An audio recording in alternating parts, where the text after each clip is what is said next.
Hey, who's here? Oh, lots of convos. Pre-show an announcement for stream.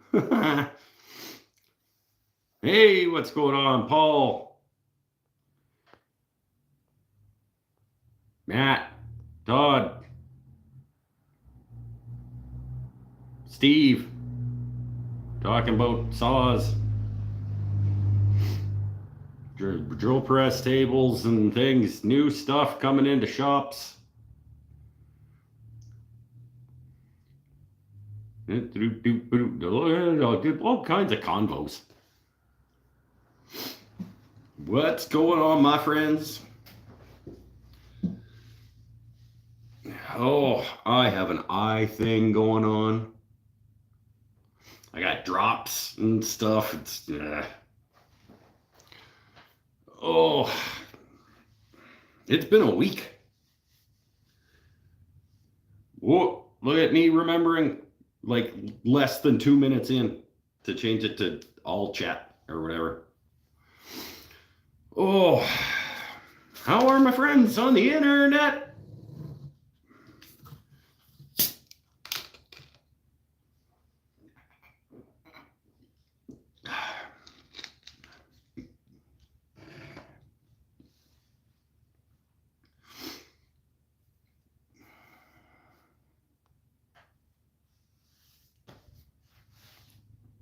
Everybody stopped talking as soon as I showed up.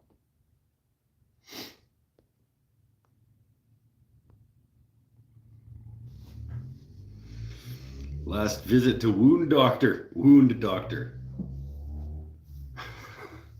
95% is a pretty good percent. 95% healed is a pretty good percent healed. Just got to get that last 5. I mean, even if you never get to that last 5, like 95, I mean, that feels like it's done and ready to go. Oh.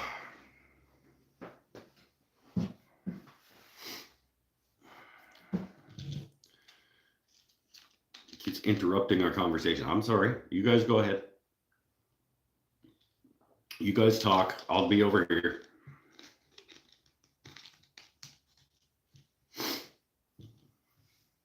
Now we start the 2 times a week therapy sessions.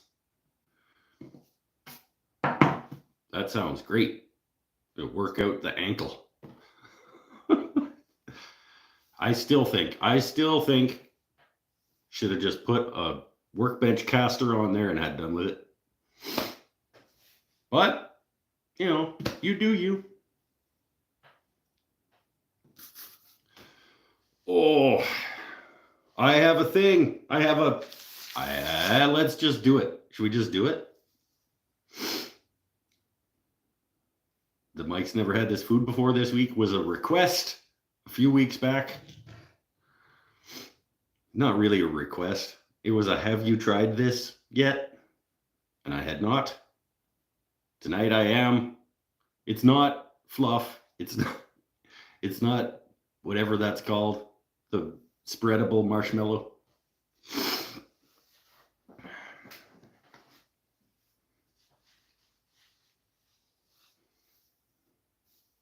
It's not Vienna sausages either. I don't know that I've ever had them. I have seen them. I don't want to have them. They look like not a good food. No marshmallow fluff. No, I still haven't. I never remembered to look for it. It's not something my brain is going to like. I'm going to have to accidentally see it in order to remember that I'm supposed to buy it, because I'm never going to remember to like go looking for it. Let's get right into it. There's enough of you here that'll love this week's episode of Mike's never had this food before. Okay, all right. This was a request. Oh, I don't know, maybe a month ago. It wasn't really a request. Somebody said, hey, have you tried the... And I said, no, I have not. I did not know it was a thing. Ready?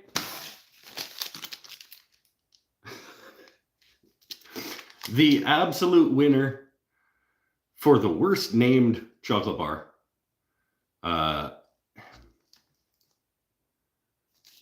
The Feastables chocolate bar from Mr. Beast. I went with the dark chocolate edition. Feastable. Nah. I'm disappointed in myself for doing this, but I'll try to get over it. I'll try not to be disappointed in myself for too long. Let's see. It's the nutritional information says this is not good for you. 60 grams of what? Per 60 gram bar. 300 calories.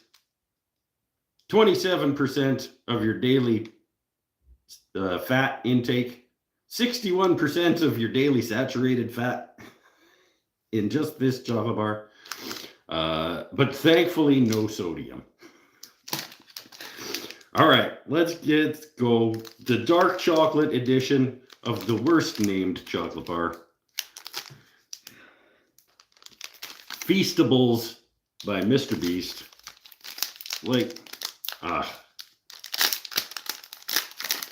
come on, Jimmy. Yeah, like you couldn't have. Beastables at least would make sense or something, but like, all right. It's got Feastables printed on it. You know it's quality when they manage to print the name of the chocolate bar on the chocolate bar.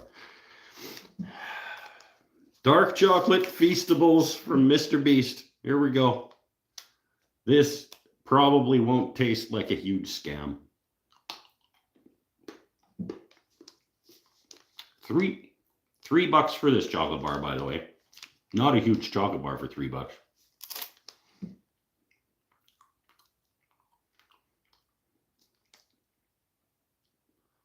It's not as bad as I thought it was going to be. I was expecting it to be just hot garbage, but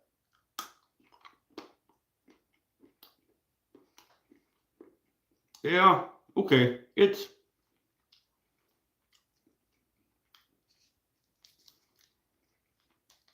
better than I expected. I expected it to be just cheap garbage, like waxy advent calendar style chocolate.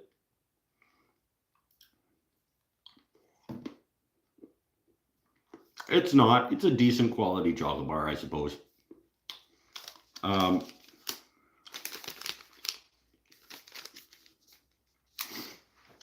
Yeah, pleasantly surprised, I suppose, is the right answer. What is that?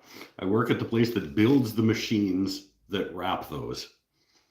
I work at the place that builds the machines that wrap those. Walk past it 20 times a day for 3 months. Okay. When the machine is completed, we get to take home the extra candy. Nobody wanted the Beast stuff. It's not as bad as you would think it would be. It's not. I don't know. It's fine.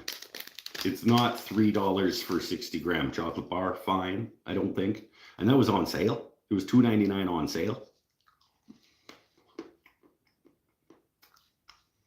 Do they make other ones? Like I saw dark chocolate and milk chocolate. I think were the only two that I saw. Do they make ones with like caramel and stuff in them? It's right. It's got to come right down the middle. It's got to be a 5. I mean, it's a perfectly adequate quality of chocolate bar, but value isn't there. It's not. It's certainly not a $3.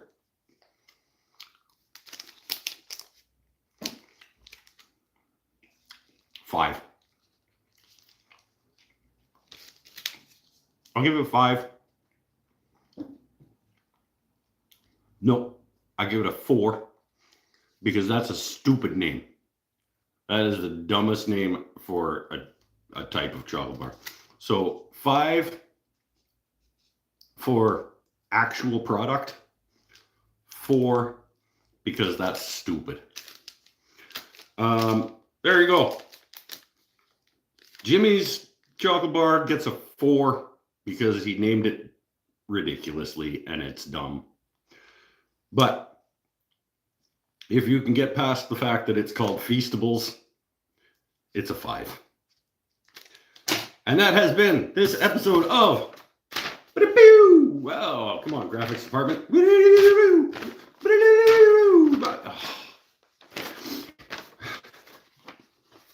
I don't know why I gotta do the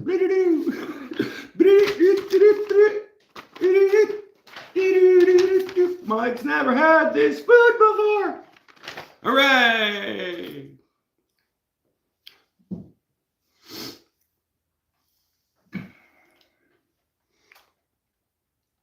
Marf was a candy maker at Candyland in Janice, Colorado, and he used to make a whole lot of candy. Oh, sweet. C10 Ranch Auto Repair Myers. That's a mouthful, my friend. Your name is now officially Katan.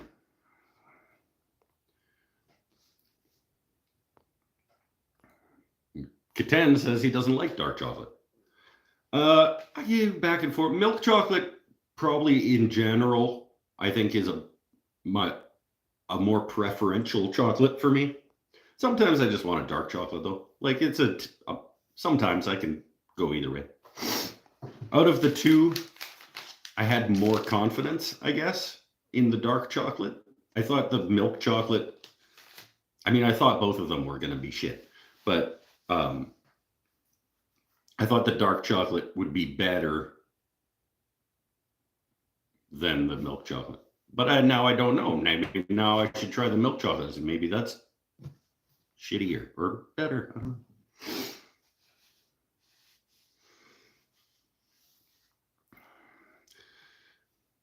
Not a big fan of dark chocolate by itself. Like it with sea salt. Yeah, dark chocolate. I like a dark chocolate caramel with sea salt. Like dark chocolate covered caramel with some like nice granulated like Himalayan sea salt, pink stuff, like big chunks of it on the top. That's good stuff. Peckerwood Customs loves dark chocolate. You should absolutely get your hands on some Feastables. If you can get it for free, or $1, I would say for $1, not $3. This is too hot.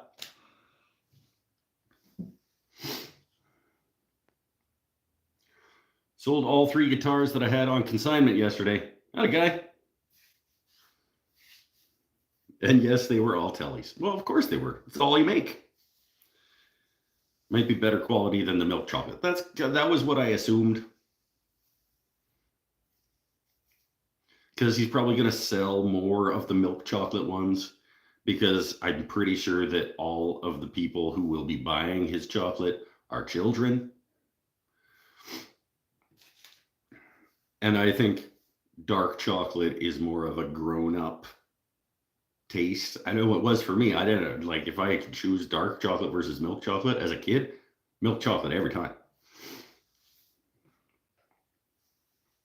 No Feastables in Australia? Oh, they'll get there.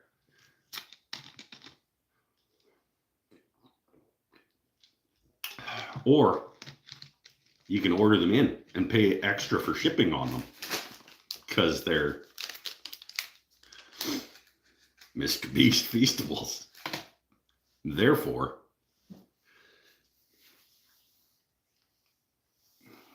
yeah, that's what Jimmy needs. He needs more free advertising. You're welcome, Jimmy.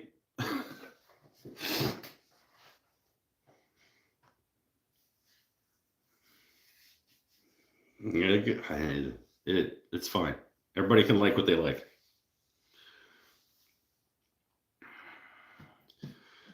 Mike, do you have any more custom grit kits for sale? I would have to look if I have a full complement of all 4 kinds. I know I have at least, I don't know what I have. I think I have the step 1, step 2 paste still. I don't think I have any of the liquid wax. And I don't know if I have any of the hard wax. Hell yeah, brother. Matt Smeltzer. I know it isn't easy, but happy to see you're still alcohol-free. I am absolutely still alcohol-free. And it's getting easier. I was actually thinking, it's funny. Earlier this week, I actually had the thought, you haven't thought about drinking for a bit. And then that made me think about drinking, and I got upset with myself. I was like, oh, why'd you even think that? Now you have thought, now you just wrecked it. But yeah, I went numerous days without even thinking about it. So that was good. And then when I did think about it, it was actually me thinking about how I hadn't been thinking about it. Let me know. Someone borrowed mine and now he wants some for himself. Okay, well, Scott still sells it. And I think it'll probably be really, I don't think the shipping is that much more from Australia than it is from Canada to Texas. And when you use my discount code and my link and my discount code, it's probably a wash getting it from Scott. But I'll look if you want. I think, like I said, I might have the part 1, part 2, but I don't think I have like the full kit of 4. I won't blow you up over and over. Just wanted to say that as someone that struggles as well, you are truly an inspiration, whether you know it or not. I appreciate that. I do like that I seem to be making a difference in the world. I don't know, that's a shitty, egocentric way to say it. Yeah, no, I'm happy that my struggles are being a benefit to other people. Eric Habakabaka here. Is the Canadian Postal Service still on strike? No, they are not. They are back to work. They have been relegated back to work by the government. Relegated? No. They are back to work.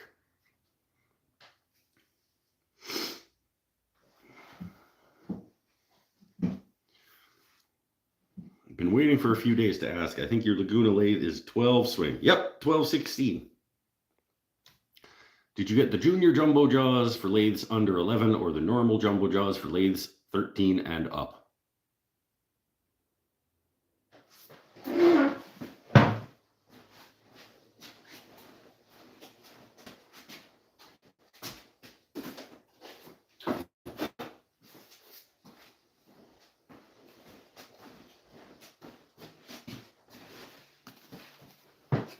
The blue one?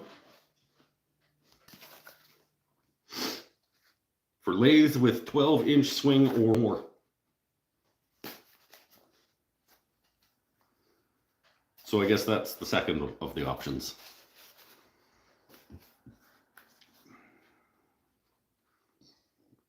It says it works for 11, 12, but goes up to 13 if you're holding it max out. They're not the minis. If it's the mini jumbo jaws, I think is one of them, and this is just regular.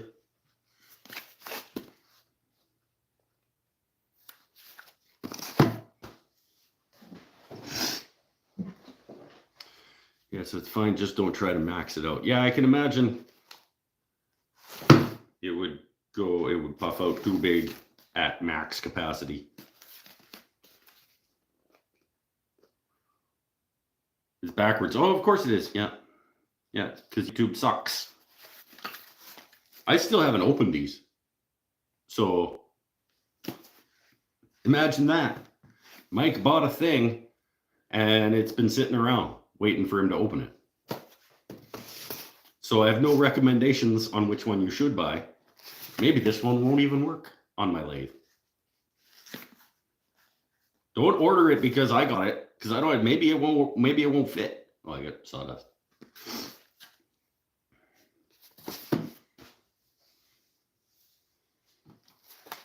I saw that it said for lathes with 12-inch swing or more, and I knew that mine had that, so I got them.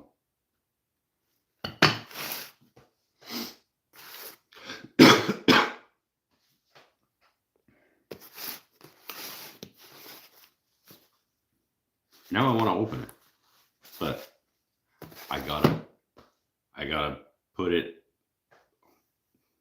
I gotta unbox it on a video. The stupid YouTube life. I can't open it until I'm filming myself opening it. It's because you trashed your prize chuck and don't want to risk it on the other ones. Yes, that's right. I didn't trash anything, first of all.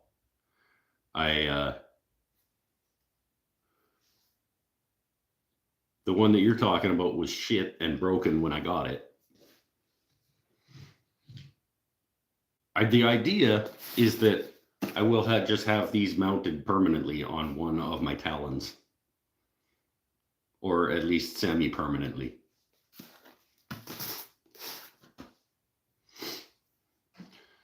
Absolutely. What? Matt, absolutely is not a sentence, my friend. And there's a delay, so sometimes I don't know what people are referring to when they don't reference the thing.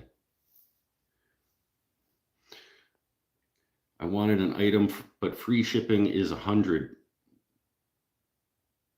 And they carried the jaws for a good price, but I wasn't sure. Their guide says an 11 and less than 11, which is confusing. They did list the min-max.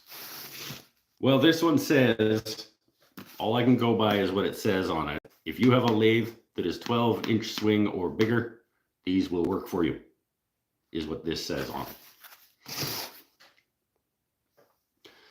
You opened the chuck to use it. I did. Well, I opened it to try and think about using it. They meant for display only. Well, that's what it is now. Absolutely. We understand you have to open it on a video. I know it sucks. It's like the worst thing. I still have a couple of things that I have had for some time that I haven't had an immediate need for. So I'm not going to open it if I'm not going to then use it and then be able to talk about it.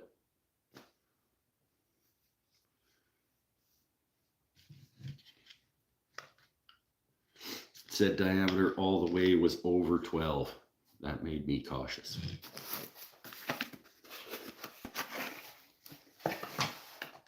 Okay, I didn't just...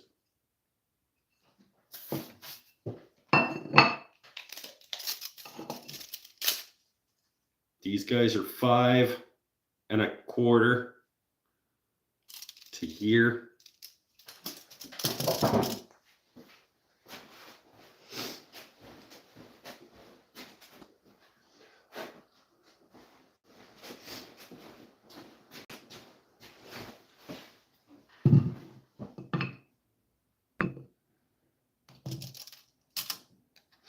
That'll be, yeah, you'll be okay. We will be okay. Won't have a ton of room to move, but you don't need a ton of room to move because you can move the little nebulas.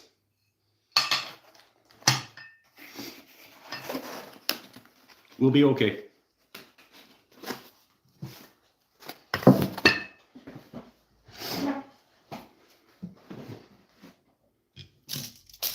Did you open it? No.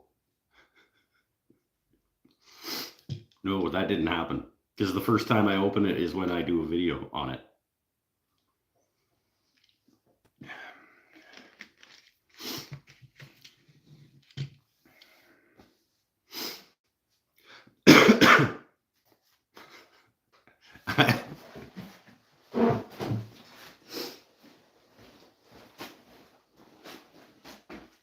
Found this.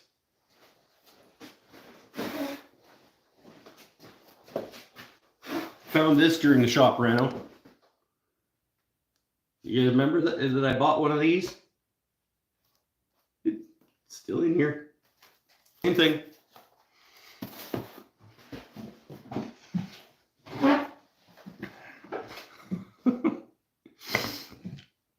It's probably a really nice tool.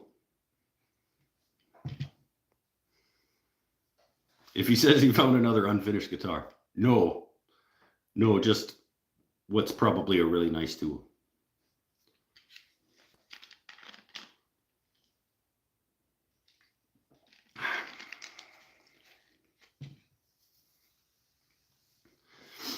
He probably has a few of those. What, unfinished guitars? I have 3 unfinished guitars right now, yes. Are you done with the shop renovation? Katan. I'm not, but I'm close. Literally, I think the only thing left is piping the dust collection, and it's just like a 10-foot run with 3 ports along that wall. And over here, I need to make like a French cleat. That's what I've decided is going over here is another tool wall that I'm going to make like a French cleat tool wall over here for basically all the stuff that was on pegboard before to live on over there. And then the renovation is complete. So probably this week it'll be done. I gotta do something. I gotta get these out of the way. I gotta get these big slabs of cherry out of the way, because they can't go up on the rack living like this because they're super twisted. So I'm gonna have to break those down into usable chunks, storable chunks, to get them up on the rack and out of my way so that I can put a cleat wall up here. And then I'm gonna cover this with like a faux cabinet so it looks better. But that's not really like renovation stuff. That's like post-renovation, like beautification, I guess. The slabs getting up, broken down and up on the rack needs to happen to get the last storage thing up.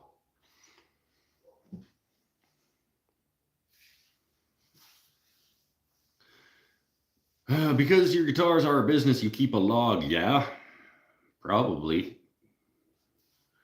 And it goes number 1, Telecaster. Number 2, Telecaster. Number 3, Telecaster.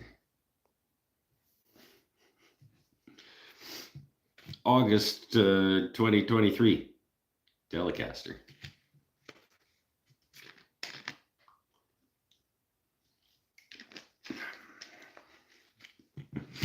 I hope that some people don't know, like, the running ongoing jokes, and it like, what is he? So what if he just like I make myself laugh, and that's important. 2 unfinished doesn't count when you've completed so many. I have more unfinished guitars than I have finished guitars, so I win.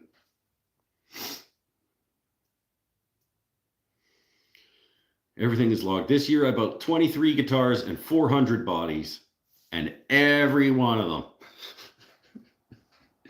it's exactly the same. Just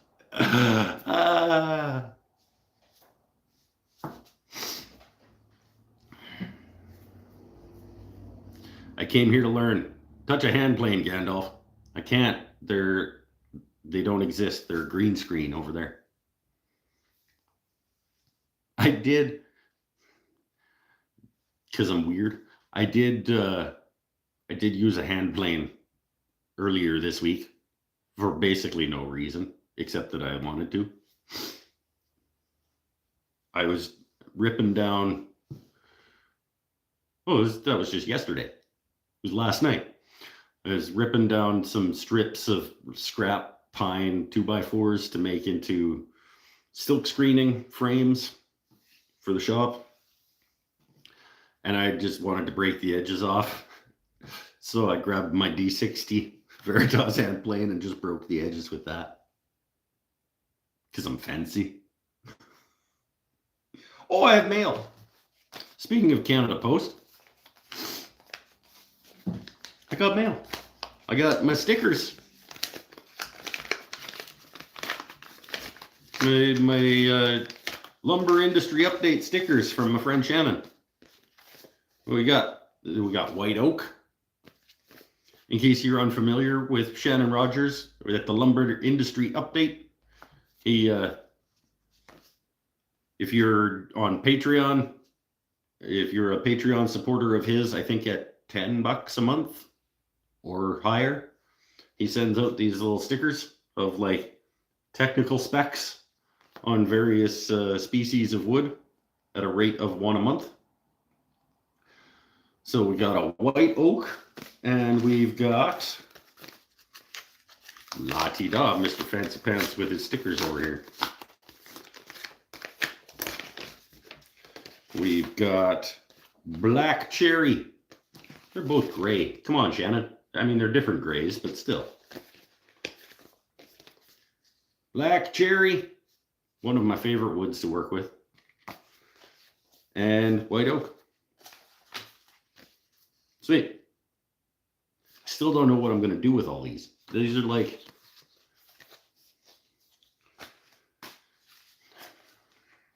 And the next guitar I'm working on is not a telly. Lies. Wait a minute, there's an actual Patreon account where you get something for supporting them. You get things for supporting Mike's Wooden Things and stuff on Patreon too.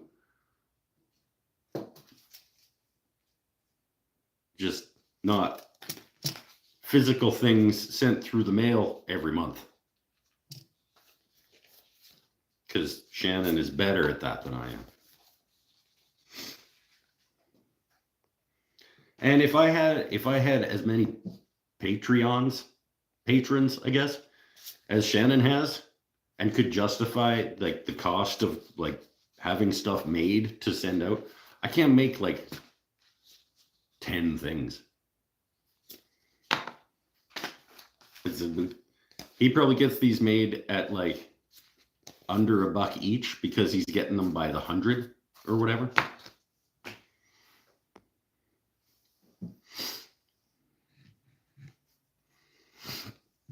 The last show was Holly, but I haven't been able to listen to any this year. The last show was Holly. I got interrupted and haven't finished it, but I started it. No, I don't. Eric Habakabaka does. Well, that's your fault. Maybe you win a box in January. Somebody in January at patreon.com/wooden things and stuff is going to win a yellow cedar box. And they are going to have first access when I do my bowl sale to do my bowl blowout, get these things out of my house sale early next year. They're going to get first crack at all of those. If I win, just send... No, if you win, I'm not going to just send it to Eric Habakabaka. If you win and you don't want it, I'm going to draw again.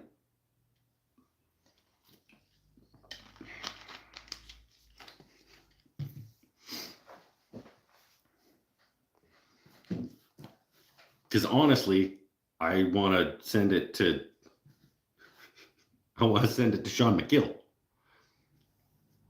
Because he's just down the road. It'll be cheaper.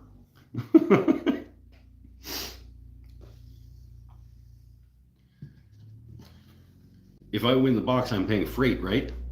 Peckerwood Customs, are you a patreon.com? Do you use different names? Sometimes people do that. Like Sean McGill is a Patreon, but he's like no packet or something. Yes, you are. Have you answered the Q&A post? No, you haven't, because I know the 3 people that have answered the Q&A post.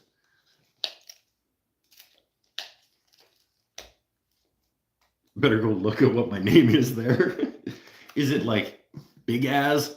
There's a guy over there called Big Az.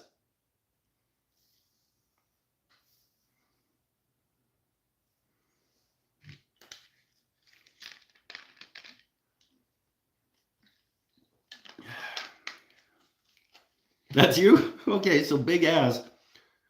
Please go to the Patreon thing and find the post, the Q&A post, because I need questions. I need people to ask questions for me to make video response. Okay, so I'll tell everybody, even though I explained it over there to the people who need to know.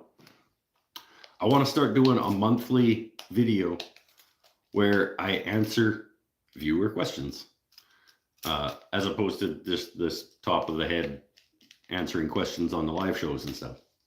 And I want to start with my friends over at Patreon, giving them the first crack at asking the questions.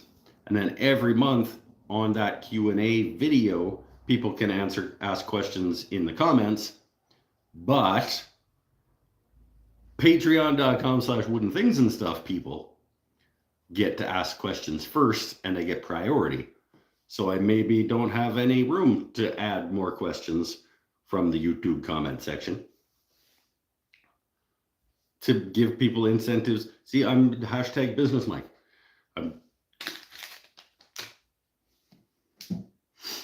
Tell all 5 of your patrons.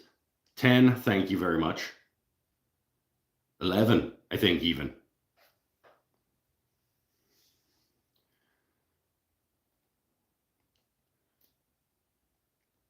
The guy that demoed my guitar on his YouTube channel hasn't updated his Patreon in over 3 years, but I still give him $1 a month. Well, he probably, I mean, what would you say? Here's an interesting question. How many guitars do you think his video sold? Like, what do you think the advertising, the revenue from that was? Because, you know, if you're paying him $1 a month and he made you 5 sales, that's pretty good value.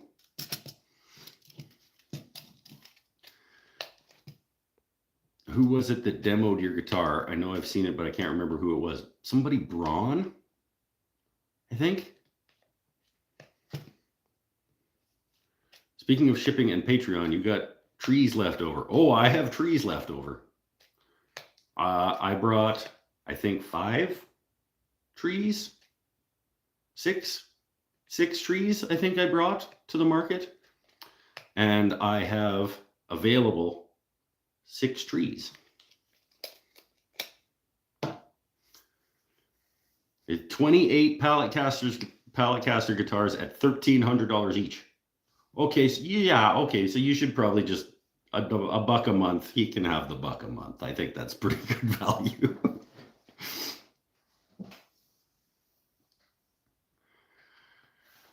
think I completely missed Mike talking about how the art sale went. Maybe he didn't say anything. I didn't say much because there wasn't much to say. I paid for my table, and I made enough to keep my truck payment from bouncing.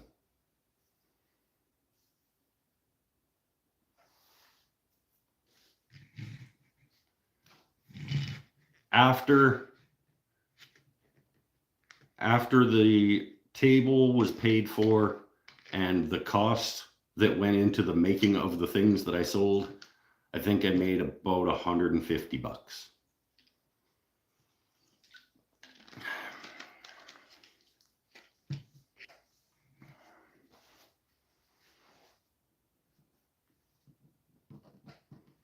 But I also got at least 2 class registrations, and probably more in the future from people who are considering taking the class now. And I gave out lots of business cards, and I almost always, yeah, maybe not almost always, but more often than not, I make money after the fact from being at a market from somebody who took a business card. Whether they hit me up for a commission something, or they hit me up and say, hey, do you still have the thing that I was thinking about? Or, yeah. I had a lady contact me. I have a video on my channel of making, what did I call it? Like bear claw salad tong scooper things. And she contacted me like 3 years after she took my card at a market to make bear claw salad tong scooper things.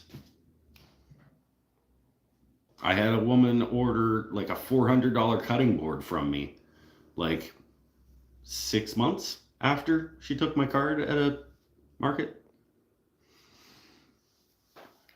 Hell yeah, man. Never hurts to get yourself and your work out there. It's true. You have to look at it as a marketing expense.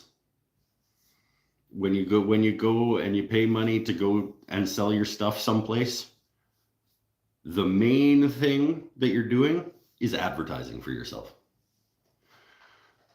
So the amount of sales you make on the day should not be your primary means by which you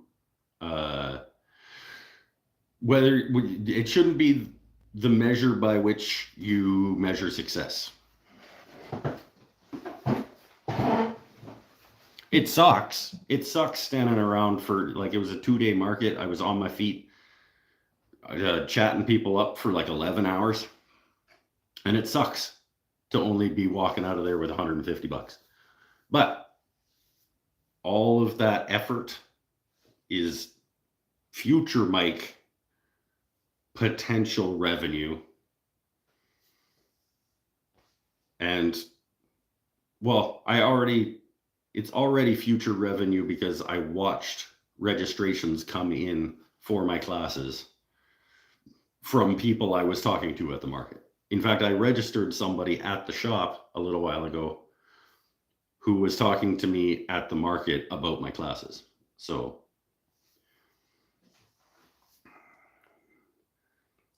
what's the largest piece you have done for a commission? The Walnut and Nara Unity coffee table was a commission that I did. And that's both the largest and most profitable. That was a $2,500 coffee table. I had to repo the GGBO guitar. Guy never paid for it. Have it back and have put it up for sale. What guy? Somebody bought it and then didn't pay for it, and you repoed it from him?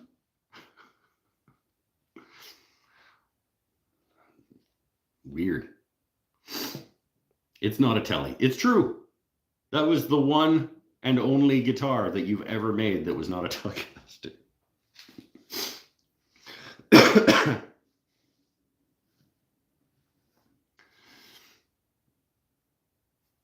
Absolutely. I don't have a creative bone or anything in my body, but my mom does, and I love seeing the work she does getting attention.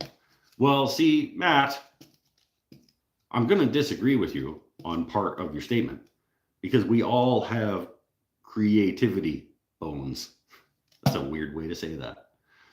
But we all have a creative part of ourselves. And maybe you just haven't found the right medium or the right mode or the right method of tapping into that bone and getting it to come out. It's there, my friend. It's there. With that attitude, You'll never find it.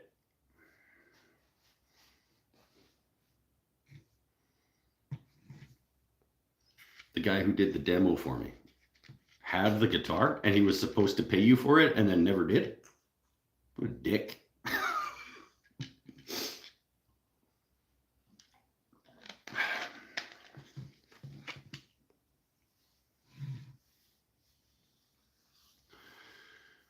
Was it a Bowie from Labyrinth figure, or did you have some Lord of the Rings figures too? I said Gandalf earlier in reference to that. I have both of those things. I have a Bowie. I have a Jareth figure, and I have probably 40 Lord of the Rings figures.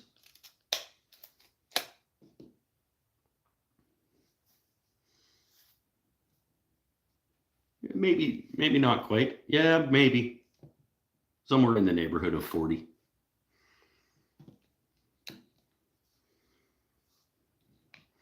Did you know the table saw was invented by a woman? No, I did not. Doesn't surprise me though. They're good at stuff.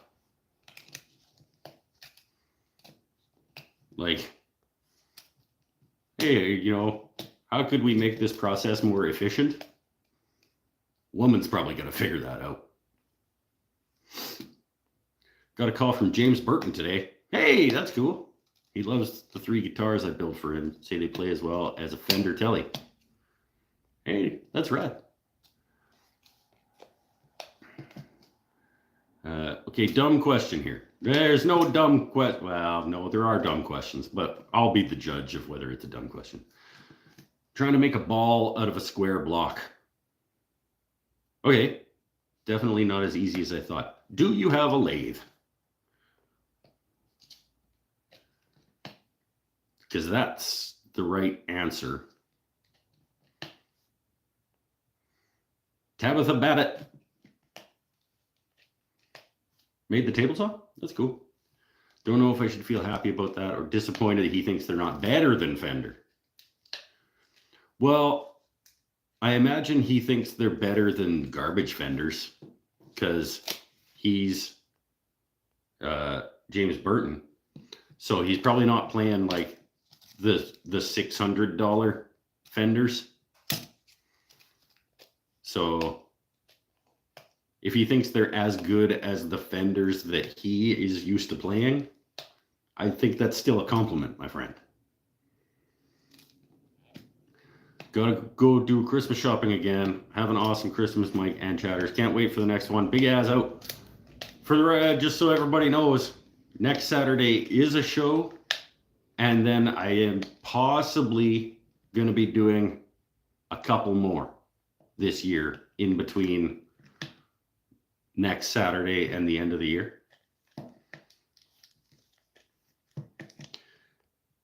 No, Andrew does not have a lathe. Okay.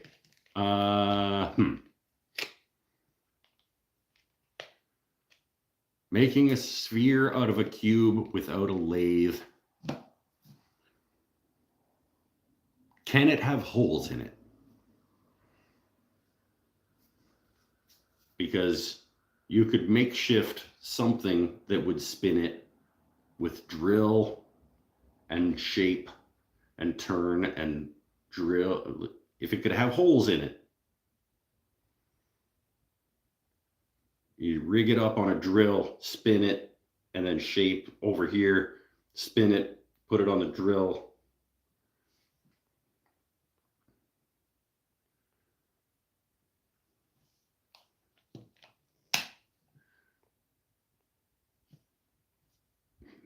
Otherwise, it's just like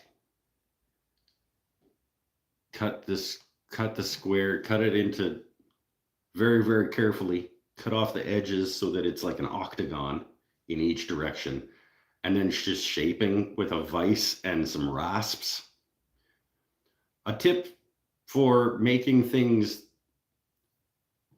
more spherical, more close to a sphere than like oblong type shapes if you're doing them by hand. get yourself something that is a sphere. So, or not a sphere, a circle. This will work. A lid of something. And then as you're working on it, you hold this up in between you and the thing, and you can see how close to a circle you are. And then you shave off bits until that's a circle. Rotate the thing that you're working on. Put this, and then like in between you and the thing. And then shape. Turn it some more. And then, use this as your guide. And as you rotate the sphere that you're after around, you'll see like high spots and low spots and stuff. Or a golf ball, anything circular.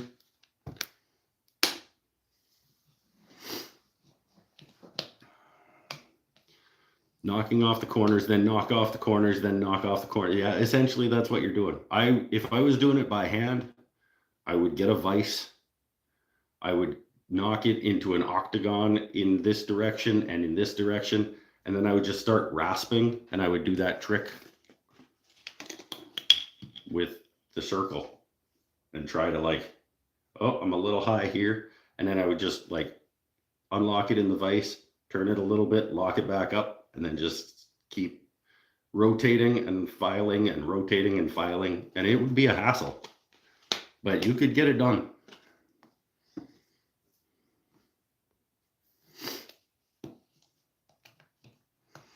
If you have a drill press, you can make a jig to use it like a lathe to form the ball. Yes, I have turned things on a drill press.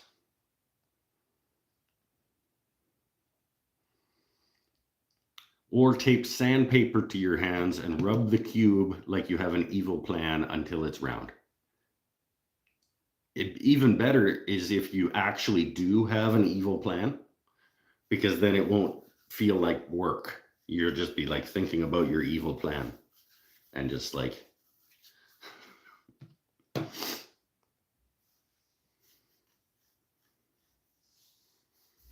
Shinto rasp would make quick work of those corners. If you have one of these guys,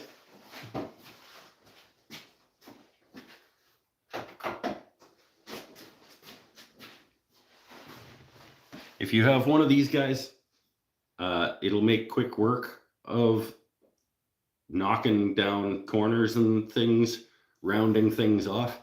If you do not have one of these, get one of these. This is a fantastic tool for shaping things. It has a fine and a coarse side. You don't need the coarse. The fine side is plenty coarse. This is essentially like bandsaw blade that's been chopped up and like cross hatched together. I think everybody should have one of these. They're not that expensive.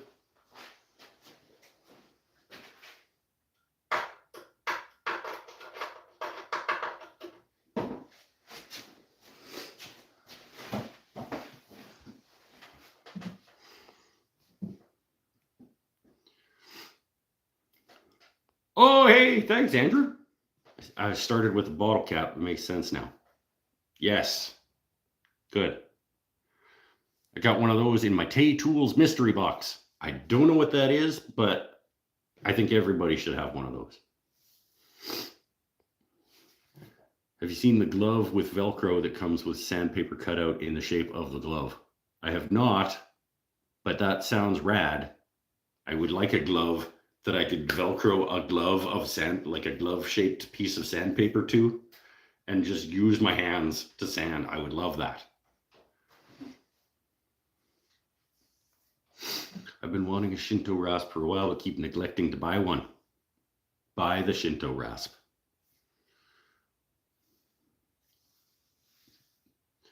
I should be getting commission sales on the Shinto rasp now, because apparently I've just sold a couple. It's a fantastic tool. The bearings in your drill press are meant for downward pressure. If you apply sideways pressure, it will cause premature failure. Yeah, but it's not an ideal solution. I'm just saying you can do it.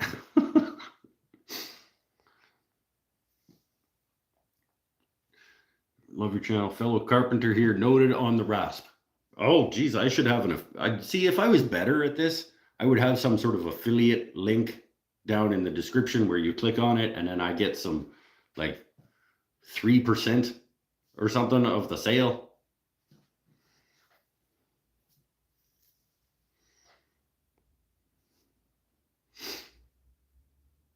I think I probably can set that up. I think, I don't know, you don't have to really be that big a deal, I don't think, to get like an Amazon affiliation.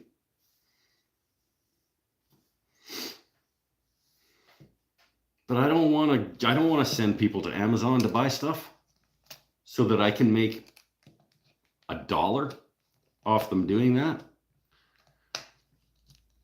Because I make $1 and Bezos makes 8, and he didn't need no more $8.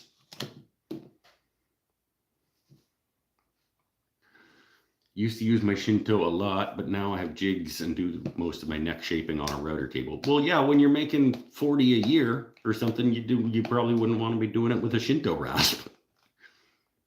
Same with like if he was making if he was making 30 of these wooden spheres, these would not be the recommendations I would be giving him. If he's making one, can you imagine opening that and what people get? Oh man. What is it? Oh, the Tay Tools mystery box. You'd be given $50 and they give you $100 worth of random woodworking tools. I could see doing that for a little bit in the beginning of a woodworking journey when you don't have a lot of things. I figure if you have a relatively well outfitted shop, you're going to get a lot of stuff that you either already have a better one of those or stuff you just don't need or want. But I mean, that could be cool.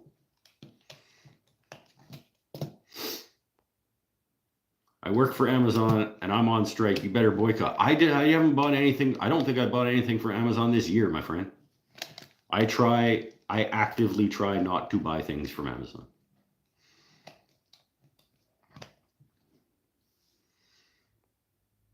I mean, that's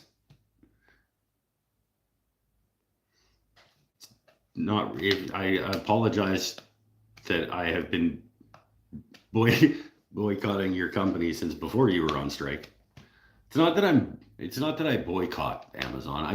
I really would rather use other sources of acquiring things.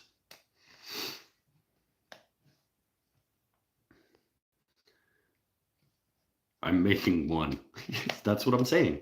Shinto rasp and something to hold it. A vise or some kind of something to clamp it to hold it, and a rasp, and maybe some sandpaper after that, and just trying to keep it round using the reference that you're looking through or past.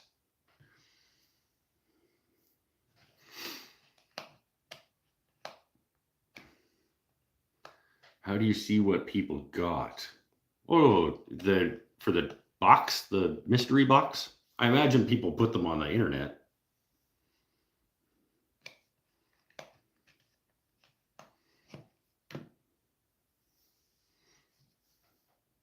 I would order that box. I probably would. No. If you were a decent enough size YouTube channel, you probably would make $50 in ad revenue for like unboxing the Tay Tools $50 box. You probably get it paid for by that AdSense.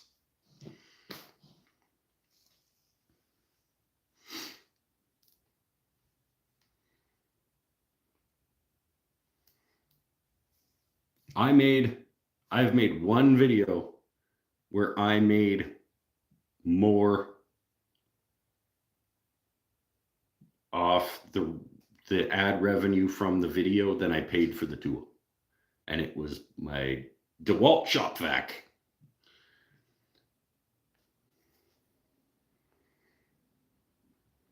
On the topic of woodworking journeys and tools, I just got rid of a lot of stuff I thought I needed. I got a bunch of new tools that I really did need that weren't on my radar to begin with. Absolutely. That's what happens when you start and you get into it. You see people using things and you're like, oh, I must need that. So you go get it and then you never use it because that's just not how you work. Yeah. And then you get rid of them and then you settle into a set of tools and a methodology of working that works for you. And then you know what you need and what works for you. And then you can just work on getting better versions of those things over time. Have you ever been to Arbutus Tools in Nanaimo? I have not been to Arbutus Tools in Nanaimo. I have been to Midland Tools in Nanaimo. I've been to KMS Tools in Nanaimo. I've been to Windsor Plywood in Nanaimo.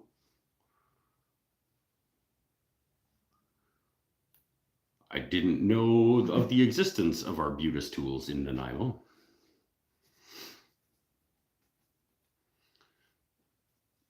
I only own one Tay Tools tool, their wheel marking gauge. It's easily my favorite.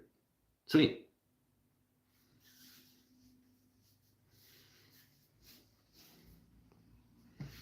I am going to have myself one of my dirty cigarettes. I'm going to open the door. I almost want to start. You guys want to do some work? Like, I almost want to start busting this stuff down.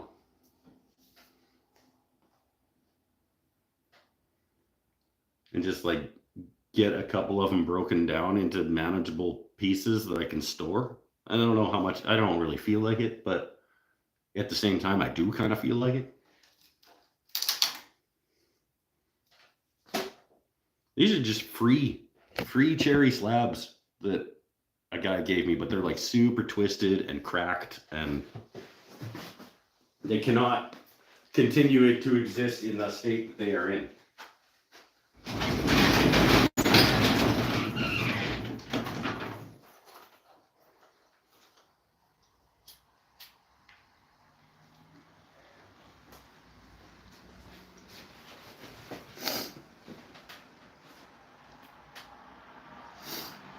I'm checking Arbutus Tools right now.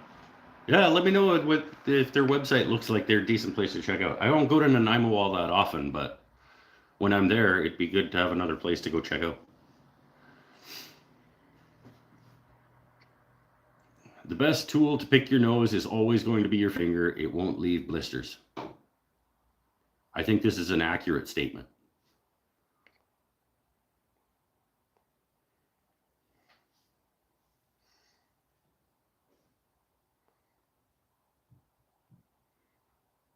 Hammer. I can't get enough hammers, it seems. So yeah, see this the other way around now. I don't know what that means.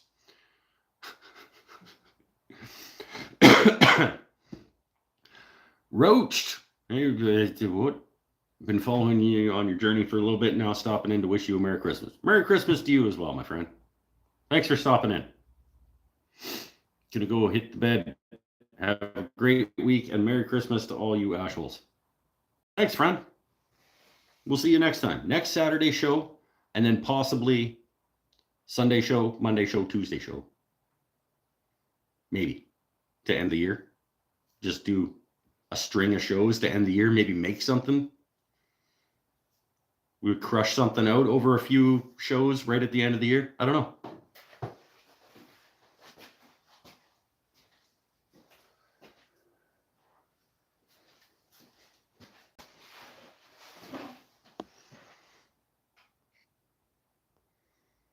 Tim, what's the verdict on Arbutus Tools? Shop stool. It's right over there, my friend. It's right there.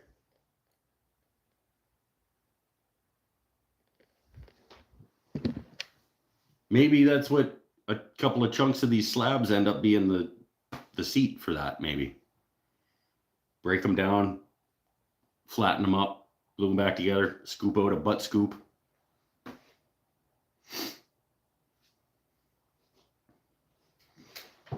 Hey, Brian, how are you?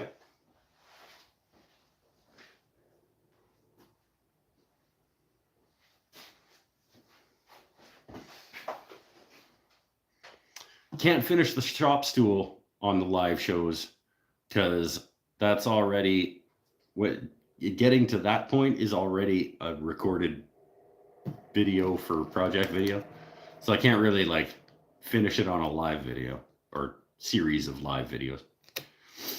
Tool wall seems backwards. It's all backwards. YouTube screwed it up again and decided to just flip things when you're using your front facing camera. Now it's not doing the auto flip that it used to do. And there's no way to change it. So good evening. Amelia Grant, how are you? Good evening to you as well. Hope Santa speeds up when he gets close to your house, Paul. I don't know what that means, but it sounds like a joke, and I approve of that.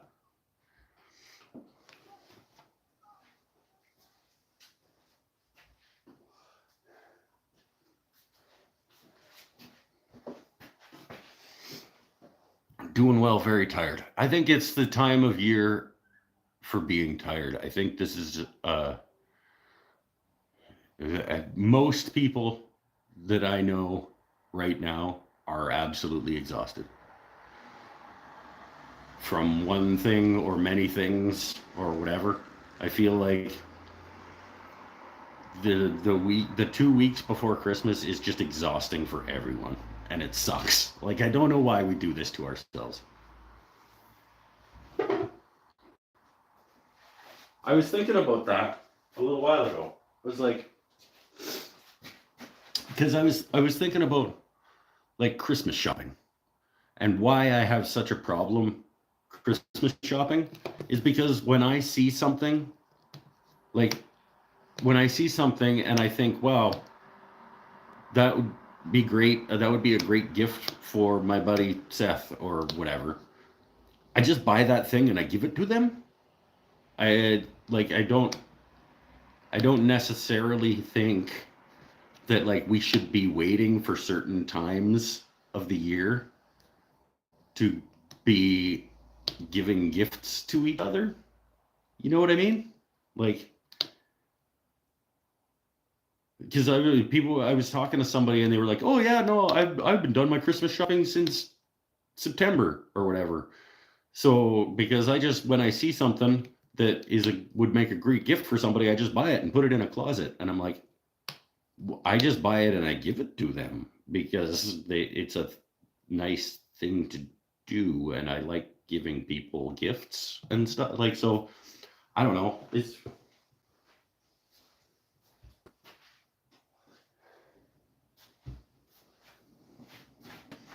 If you want to get somebody a gift, give them a gift. Like you see something and you go like, "Oh man, Beth should totally have that." Get it for her and give it to her. She will appreciate it if it's not Christmas.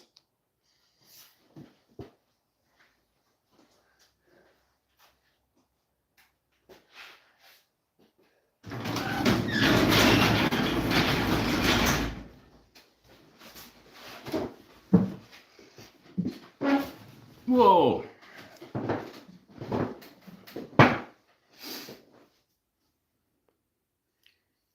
Are you a cigar guy? Not really. I mean, I have smoked cigars. Feels very corporate-y. And I know Christmas has felt very corporate. As soon as you become like an adult, Christmas starts to feel very corporate-y.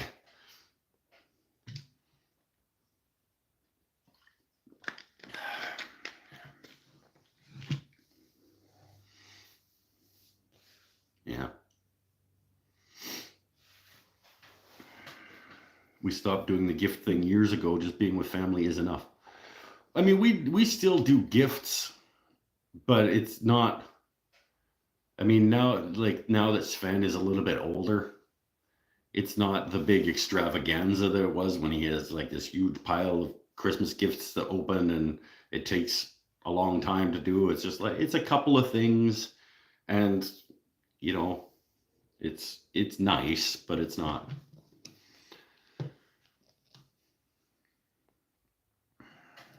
And I still like, if I happen to see something and it happens to be leading up to Christmas, I'll hold off giving somebody something if I find it for them in late November.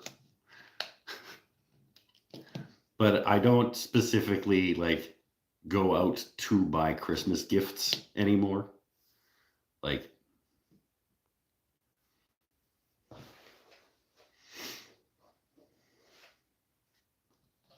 it's still the same thing that I do the rest of the year. Like, if I happen to see something that would make a great gift for somebody I like, I buy it for them.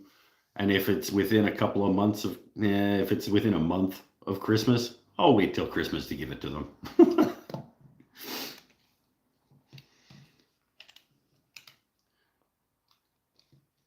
I like smoking cigars, but not as good as a pipe because my car is usually end up in a coffee grinder. What? I don't understand that statement. They're not as good as a pipe because my car is usually end up in a coffee grinder so I can snort it up my nose like cocaine. Okay. I don't know what that means. You do you. Who let Brian in the door? He just showed up. And then I was like, I haven't kicked him out. And Pinnell isn't here to do it, so.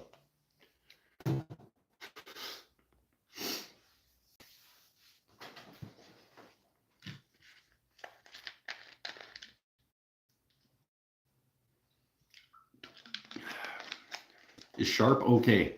I'm not sure he is.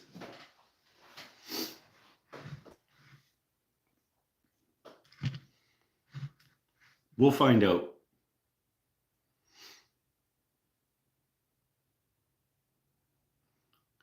I'll try my damnedest to send you some of my new beard oil that I haven't opened yet. Maybe you can have.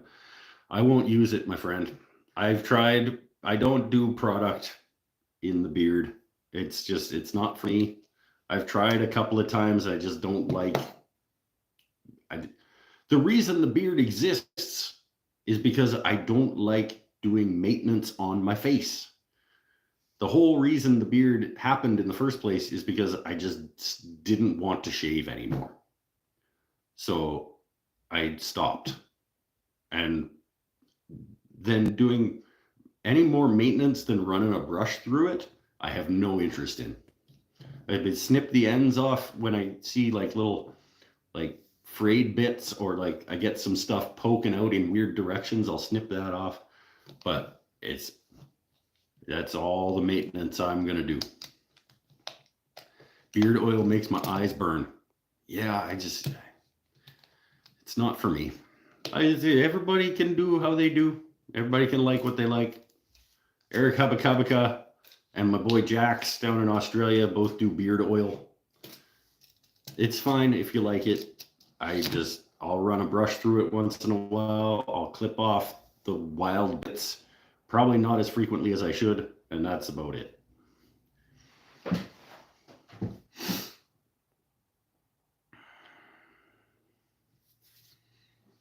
I lose interest in trimming after doing it once.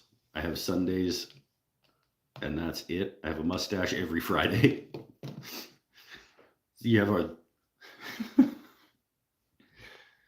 you shave Sundays. Okay. So on Sunday you shave and then it goes and does whatever it's going to do and then you shave again on Sunday. That's not bad. I'm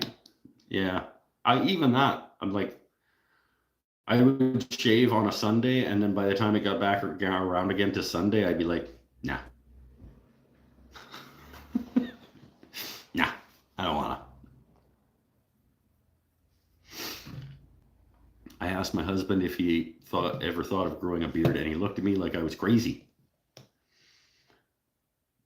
Everybody can do their face how they want to do their face. You say no maintenance to your face. Do you wipe the sleepers out of your? Well, that kind of. I bathe myself, like I wash. I think you know what I mean.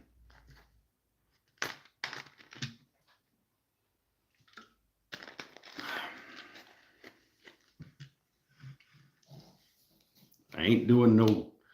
And then when I say no maintenance, I mean the least amount of maintenance that I can get away with.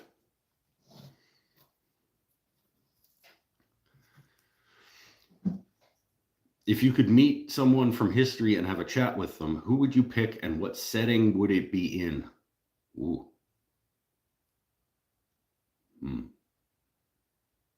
Meet someone from history and have a chat with them. Okay, so clarification. I get to pick somebody out of history and then I get to transport them to any setting and sit down and like have coffee.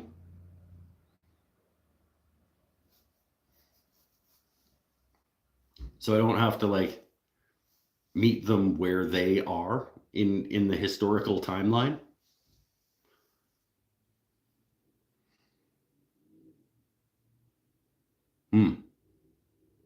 That's yes, this is the question. Okay, any time and place that I would like to hang out with them, and what would we be doing? And hmm, hmm, this deserves some more thought than I'm going to be able to. I don't want to give just a top of my head answer to this because I think this deserves some thought. But in the spirit of the show, I will do the top of my head question or the top of my head comment. It would be, let's go with somebody like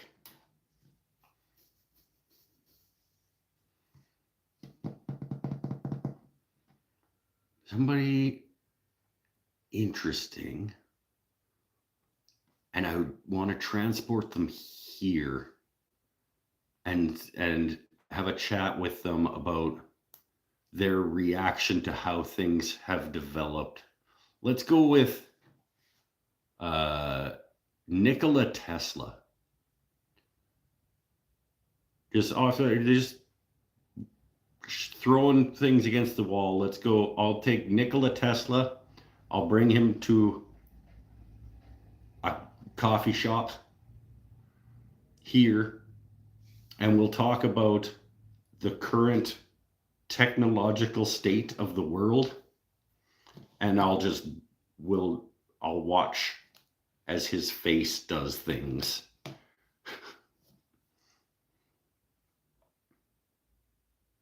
That sounds like a fun hangout.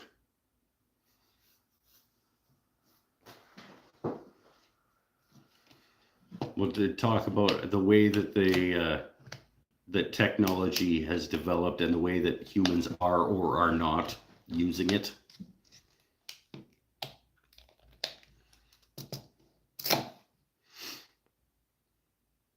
Wish Chris Becksford was immortal. I doubt he wants that. No, I don't think he does.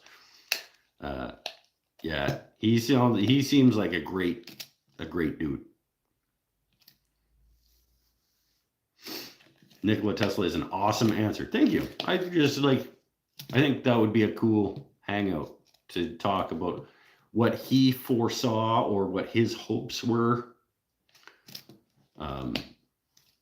And to see him see how things have transpired would be cool. Next week, I may have a different answer.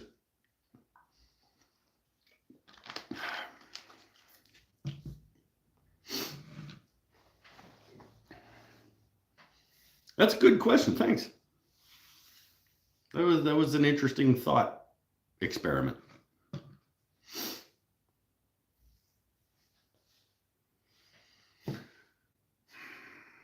No, I don't want to tonight. I do want to, but I don't. I'm not going to.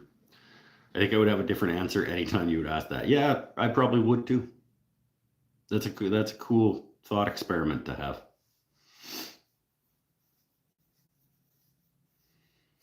So many interesting combinations, right? You like bring Mozart to like a Taylor Swift concert. Like, what? Can you imagine?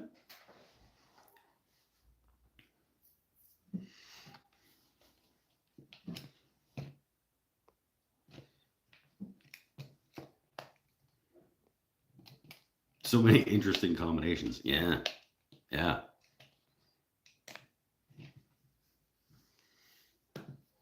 Lots of cool ways you could go with that.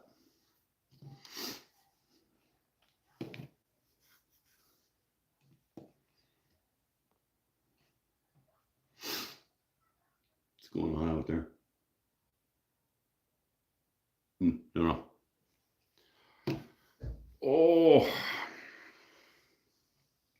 So, thinking, yeah, I'm thinking maybe we'd do a few more. I think this is the 56th live show that I have done this year. At this point, I kind of feel like I want to get to 60. Because why not? Mrs. Wooden Things and Stuff is taking Boy to her parents on the 26th. We're doing Christmas here with my parents, and then they're taking off.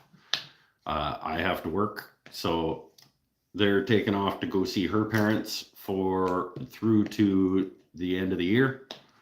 So I'm going to be here all by myself, and I think maybe like I work 26, 27, 28, and then I'm off 29, 30, 31. So maybe I'll do some shows and we'll make something to end the year. Make an actual like decent sized project. When and what did you buy the scraper plane? What? I didn't buy a scraper plane. Oh, the cabinet scraper? This one? I bought it. I don't remember. It was probably one of the factory seconds or the manufacturer defect sales or whatever. It doesn't say, it might not have been. Might have just been like, yeah, I want one of those. I have a cabinet scraper, but it doesn't have the thumb screw. So I never use it because I can't flex the blade. So I bought one of these, and I just bought it because I think I would like to incorporate it into the workflow, reduce my sanding a little bit if I could. I think it'll be useful, so I bought it, and I just haven't had the opportunity. Well, that's not true. I forget that I own it when I have the opportunity to unbox it and use it during a project video. I should have unboxed it and used it while I was making the damn cabinet that I'm working on right now. You know, it's a cabinet scraper. I'm in the process of making a cabinet. I could have scraped it.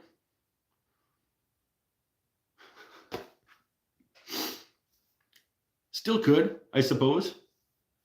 Maybe I'll do that when I finish I've got the door and the drawers of that cabinet still to do. Maybe now that I know / remember that I have this, maybe that's when I'll use it.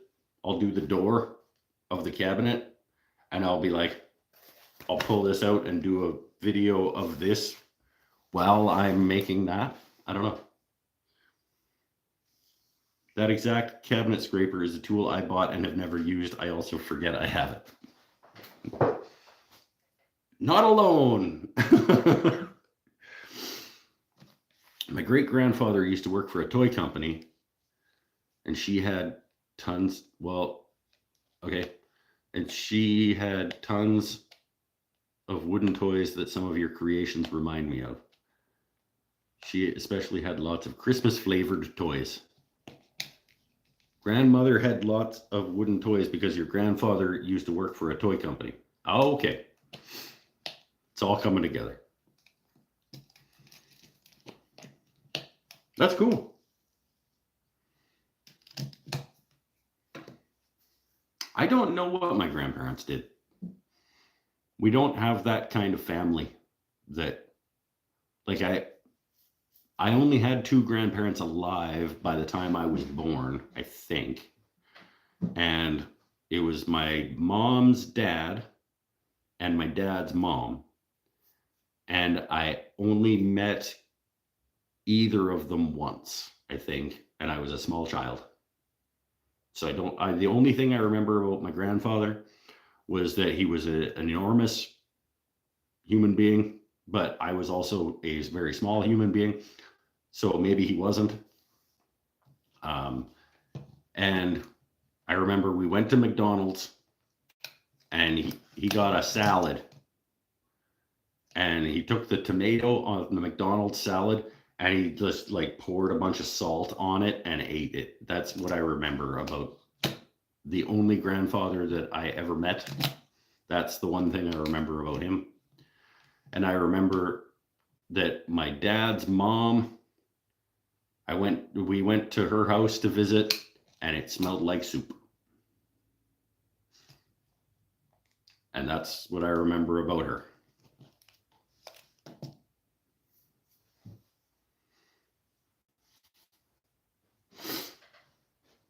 Remember when Lego made wooden toys? Nope.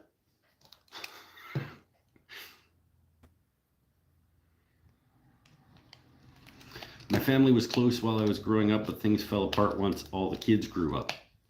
I think our main issue was just distance. Like, my parents grew up in Ontario and I grew up in Saskatchewan, and we went out for Christmas one year when I was a kid, and then they died. So I never really built a connection.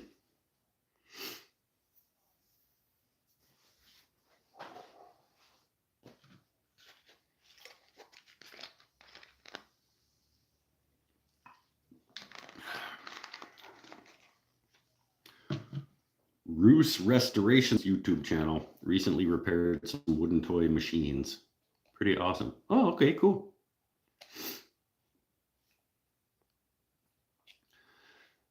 We were all close by in one town. Yeah, I'm sure it would have been a different story if we weren't in small town Saskatchewan and they weren't in medium city Ontario.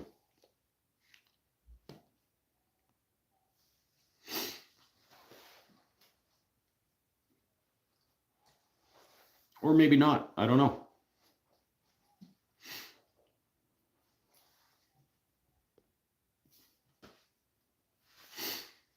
Everybody's got different family dynamics. Maybe my family all hates each other. I don't know. Don't really. I only found out that my dad had a brother, like 5 years ago. And he died. I found out that my dad had a brother when his brother died. And then, oh no. How did it go? I found out my dad had a brother. He actually just lived in Victoria. He worked for a hotel in Victoria. And we went down and visited him after he had been diagnosed with whatever it is that he died from. I don't even remember what it was. Some kind of cancer, probably. And we went down and stayed at the hotel that he worked at and had dinner and stuff and met him. I met my uncle, my dad's brother, who I didn't know existed, for the first time, like a year before he died, when I was like 40.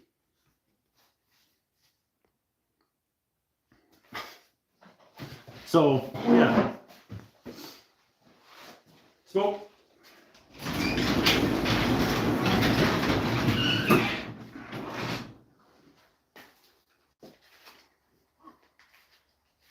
speaking of cancer, I'm gonna have another one of my cigarettes.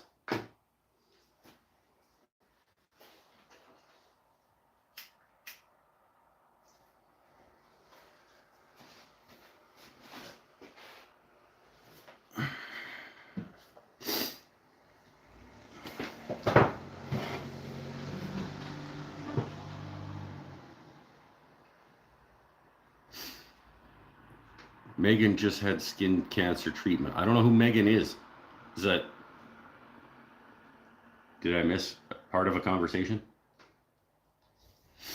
Cancer sucks. I totally agree with you. And Amelia, the same.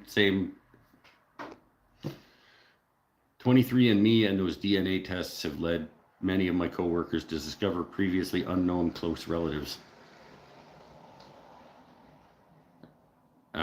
Some people have lots of half siblings. I imagine that's true. Oh, Megan Fitzpatrick. Oh yeah. Yeah.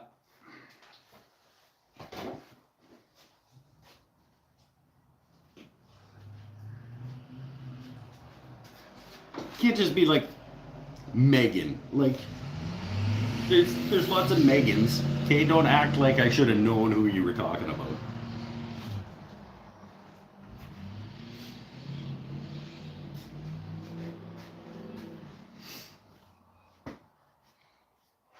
Lung cancer sucks, but I think smoking is the most fun way to get cancer.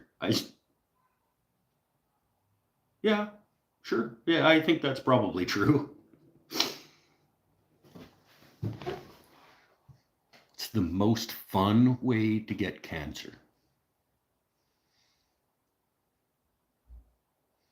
Can you get cancer from like doing too many water slides or something? I guess. Hey, if you get melanoma, you get skin cancer from spending too much time on vacation in the sun. I don't really like sun though. I'm not I would never... Beach vacations are not for me. I don't want to be in the sun, in the heat, in the sand and stuff. I'd much rather do almost anything else on vacation. But water slides are pretty fun.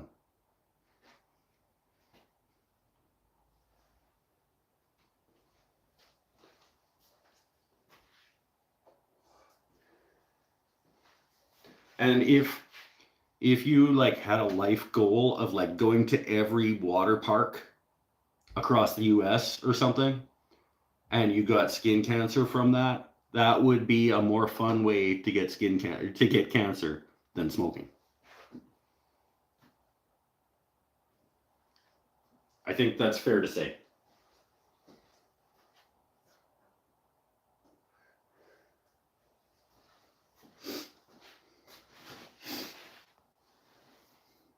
I prefer the shade. I also prefer the shade.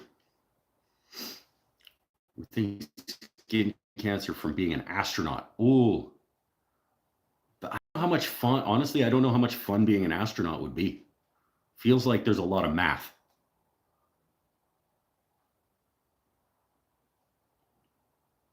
And math isn't fun. I think the idea of being an astronaut is more fun than actually being an astronaut.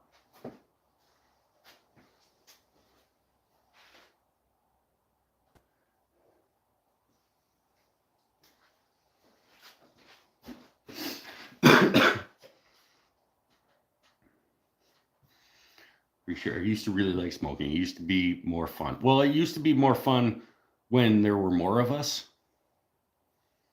and you could like hang out with your friends while you were smoking.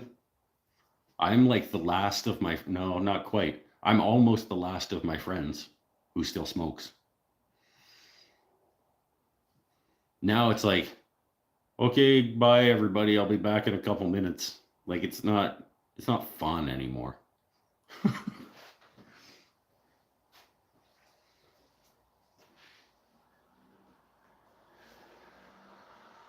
Now it's like, it's almost like a chore now. It's like a thing I have to go do, and it interrupts other stuff, like this show. Like I would rather not have to go do this. It's less fun to do this than it is to hang out with you guys. At least I can like still kind of hang out with you guys.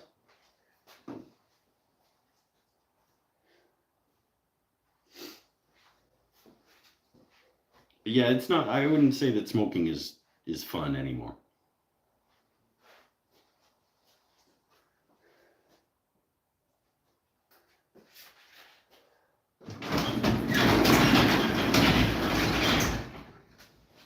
It's gonna be one of my resolutions for next year. I do resolutions every year, and next year I'm gonna try to move entirely to this guy. These days I'm maybe about half and half.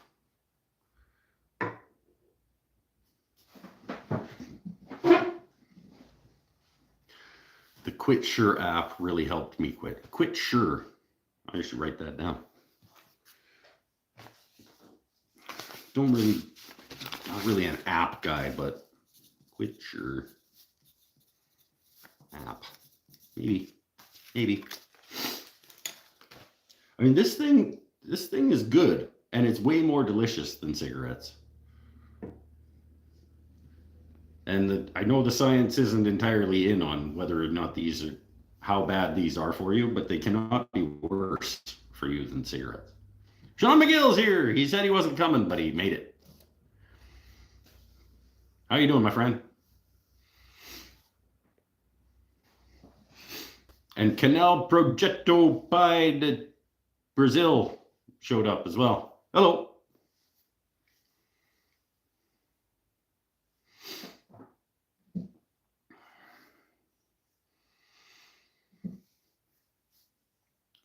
Cold turkey is the only way to do it. If you don't rid your system of nicotine, you're going to have a way harder time. Well, then it'll never happen because I'll murder somebody. I cold turkeyed alcohol, and that's down the road from you for the next day or so. Oh, down in the Comox Valley. Sweet. Just sharing because I keep thinking about it. Dang dog was having the best time. Sharing what? What did I miss? A message retracted. That's what I missed. Oh, I came across an Instagram post of West Highlands Terrier dog riding a donut sled down a snow hill. His collar had a tether. He dragged it up the hill and then jumped down on it. That is a smart dog having a good time. I like that.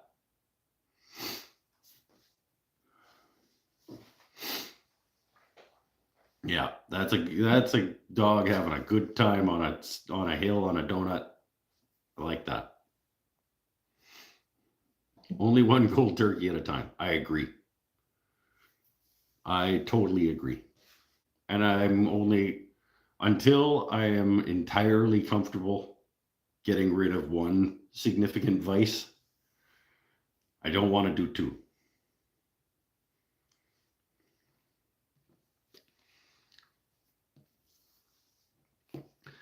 I switched from cigs to vapes and became horribly addicted to nicotine because I would vape everywhere. Yeah, that's the problem. One of the problems with this is that I can just live in my hand while I'm driving the truck, and I can just in the truck. And so there's just a constant nicotine stream going into my face. But it keeps me from having a couple of cigarettes. It keeps me from needing to have a cigarette as soon as I get out of my truck before I go into a store. And then when I come out of a store, I don't need to have a cigarette before I get back in my truck because I can just vape in my truck again. There's no good answer.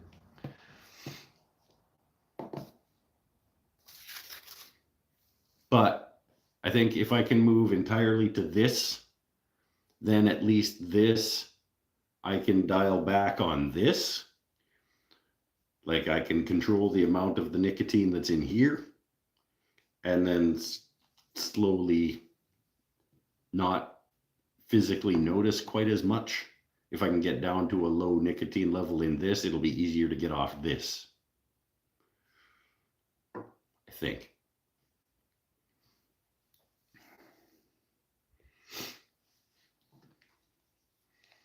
Sterling Archer said, I can just imagine where this is going. He was afraid of stopping cold turkey because he thought he'd die. When he said he quit, then Lana and Ray see him with a drink. What? He said you'd quit.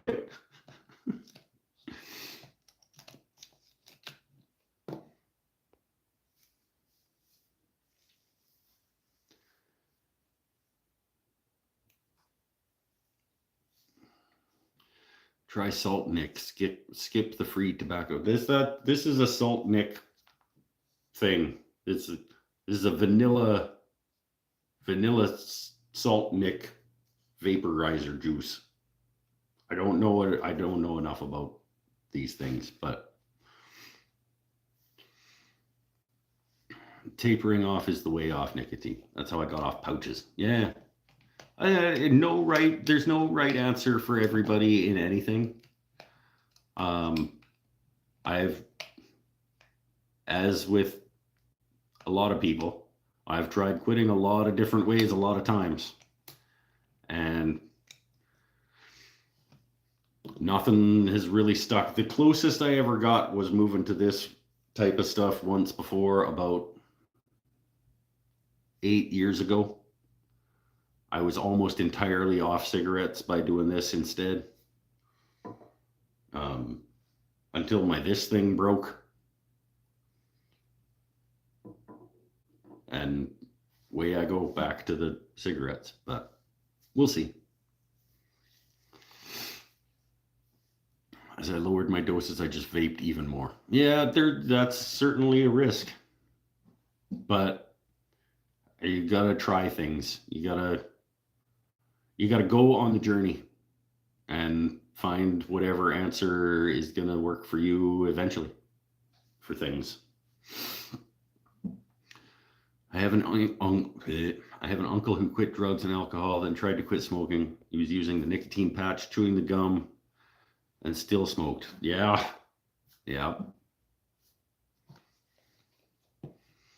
What is Zyn? Is it for quitting or just more nicotine? I do not know what Zyn is. Nicotine is really tough. According to science, it is the hardest drug to come off of. I've seen studies that have said that, like, nicotine addiction is the hardest addiction to break.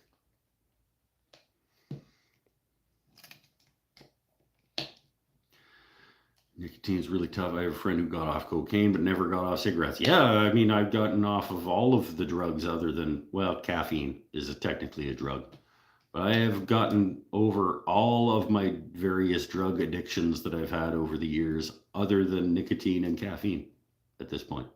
And I think I wouldn't say that I have gotten off my alcohol addiction, because it is absolutely still there.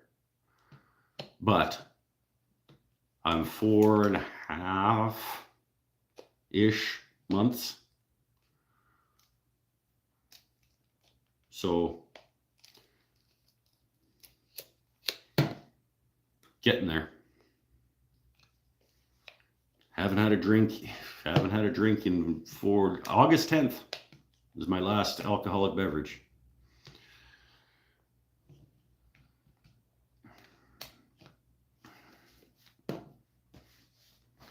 And now that I'm talking about it, I very much would like it. Coca-Cola Classic.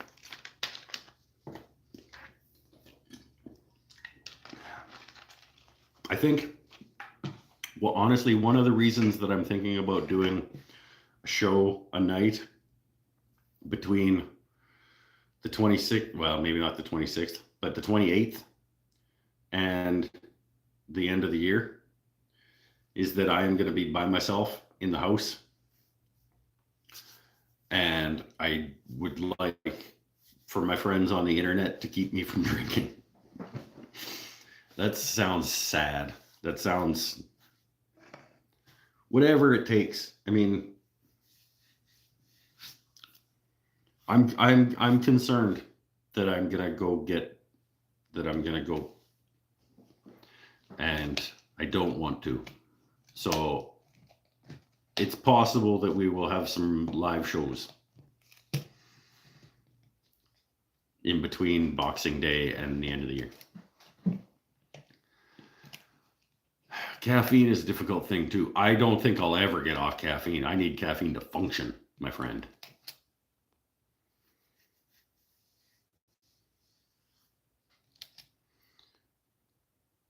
An accountability buddy. I got all kinds of accountability buddies on the internet. It's great. Totally here to hang with you for that. Everybody should help. And this is fun too. Yay, fun. And maybe we'll make something. Maybe, I don't know. Maybe because I mean, theoretically, if I was to do a show on the 28th, 29, 30, 31, 4 days, couple hours a time, I could make a wall cabinet.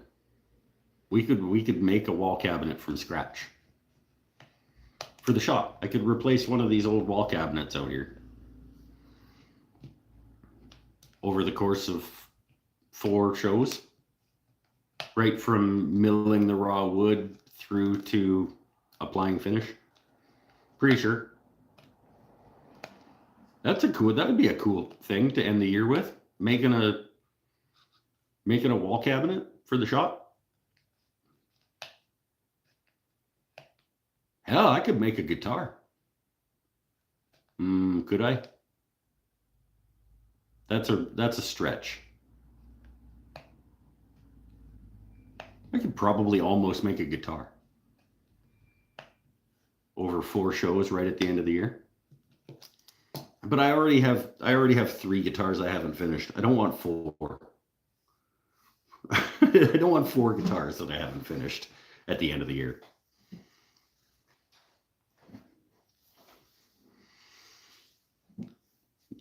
Corey Kurtzinger.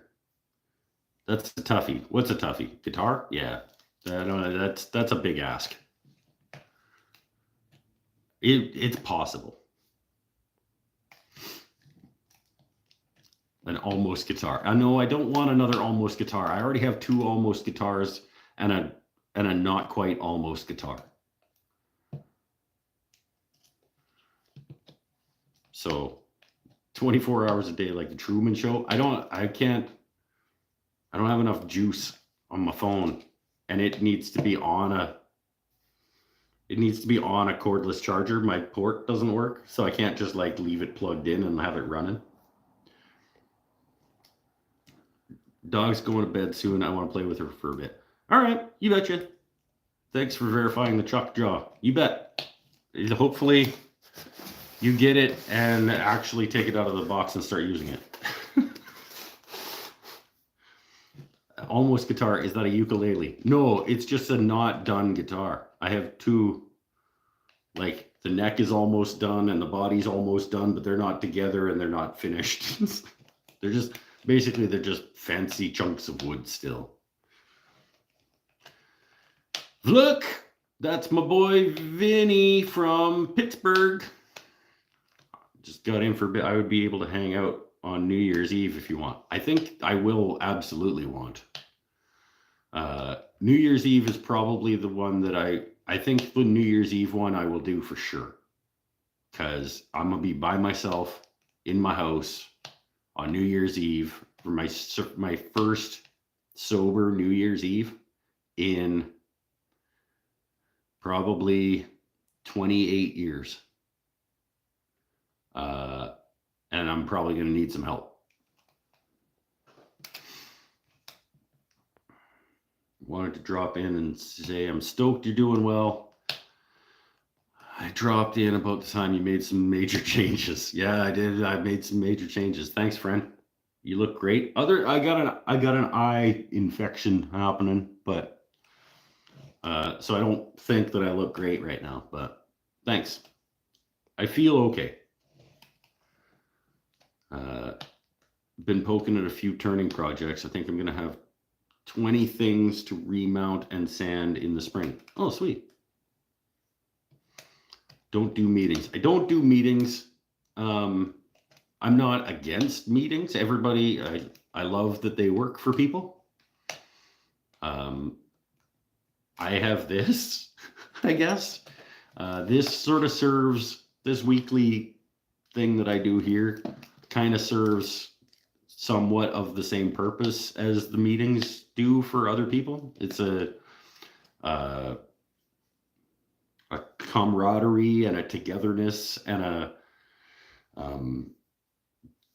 keeps me from feeling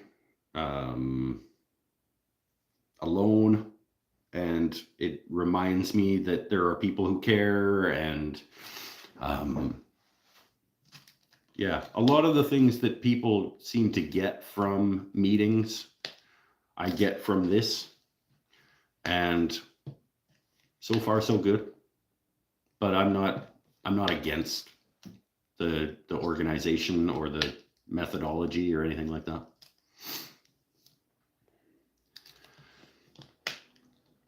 I'm not sober, but I hate New Year's Eve, so I'm game for sure. Okay, cool.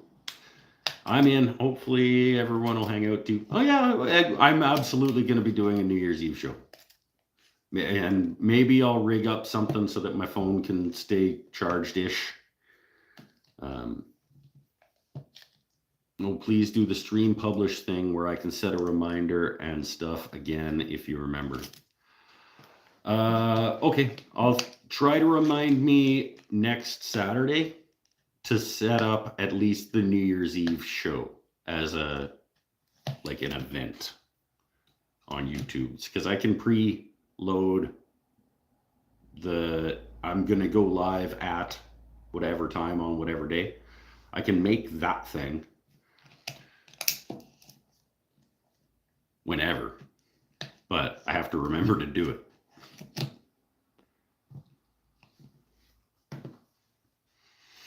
You guys want to just sit around and hang out with me in my shop on New Year's Eve? Like, don't feel bad if you got other shit you want to do.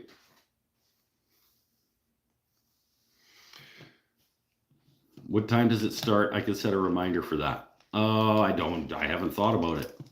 What would be cool is if we did, when's New Year's, when's 12 o'clock on the East Coast? That's like 8 o'clock here. Maybe I'll do like a 6-hour extravaganza. You know what, if I can figure out a way to rig up a cordless charger thing for my phone to sit against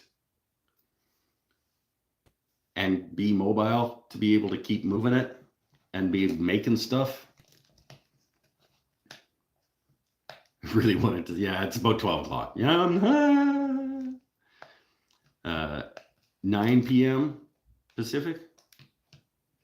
Maybe that's a long show, but if I can figure out something to have my phone be able to stay charged, I don't foresee a problem doing a 6-hour show, and we go right from New Year's go from 6 o'clock my time to 12 o'clock my time. Make sure you don't have pocket lint in your charger port. I just got done saying my charger port doesn't work. I'd have to rig up my cordless charger to live on the back of my phone. 10:47 here. It is, I don't know. It's 7:47 here. So 3 hours.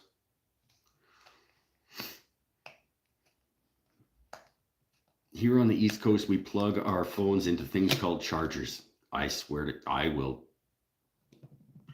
punch you right in the throat. Tim, we've had this conversation.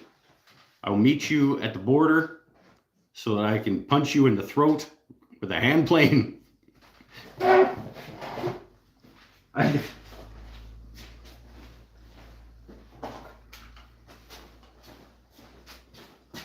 I can only charge my phone with these guys. So I would need to rig up something so that this guy could live on the back of my phone, and this could be plugged in. I can make something. I'll make something for this to live in, a little stand that this can live in, and then the phone could beyond that. But then I'd still need to be able to move it around. I don't know. We'll see. New Year's Eve show for sure, though. Seems like everybody's into that.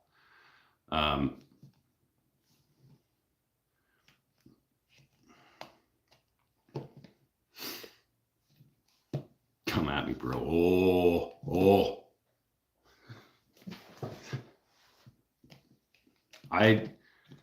I'm all talk because I don't beat up old men. I don't think I think we should respect our elders, and I would hate to accidentally murder you.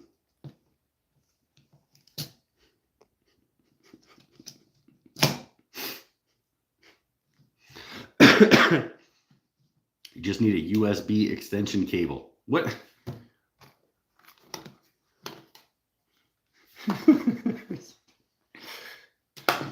Stand in the place of your phone. You need a mag. What you call it? Maybe.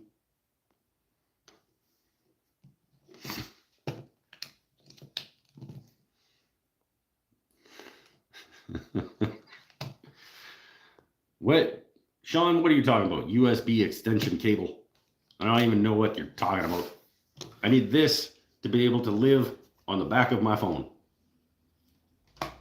And plug it into the wall and still be able to move around.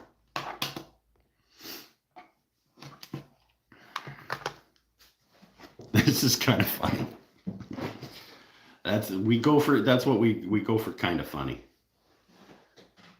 Yes, but to walk around you'll need a longer cable. Yeah. But that's what I mean. Like, I could take you guys to an area, and as long as we came back to where this was living, like if this was living in a stand here at the bench, and then like, okay, we're gonna go to the bandsaw for a minute. I'd lose some juice, but it would get back on here relatively quickly. Just duct tape the charger to the phone. It's true. I could do that. Is your charge port actually broken, or is it just linked in the hole? It's actually broken. I've cleaned it out. It just doesn't go. I don't know what's going on here. Neither do I, my friend. I rarely know what's going on here. But you're awesome, brother. Well, that's the wrong "your," but I appreciate it. I'm your brother, and I will be until the end of time. I appreciate it. Cool, man. Just unplug the wireless charger and plug the wire into your phone. Bailey, you're getting a throat punch too, my friend. This part will not charge my phone. I need this part. Can only charge my phone wirelessly using the magic waves that come out of the things.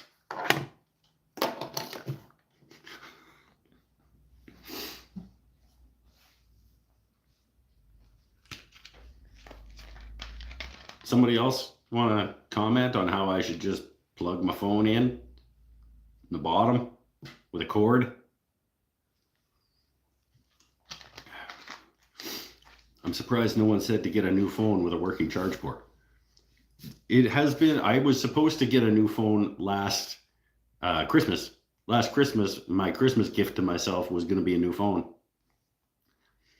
I have a hard time justifying buying a new phone when this one still works just fine. Thank you very much.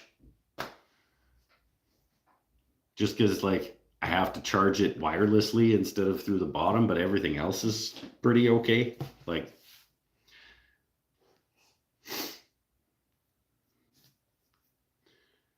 nobody has time to get a new phone. I mean, I have time. I just, like, it seems wasteful to me to, I believe I subbed from a Sober Try video. Yep. I get a lot of, you're more than welcome, my friend. I am also pushing the love. This channel is all about togetherness and community and supporting each other. But we do that in fun ways where we rib on each other and stuff. So just keep in mind when I talk about like I'm gonna punch you in the throat, it's all just in good fun because we're friends.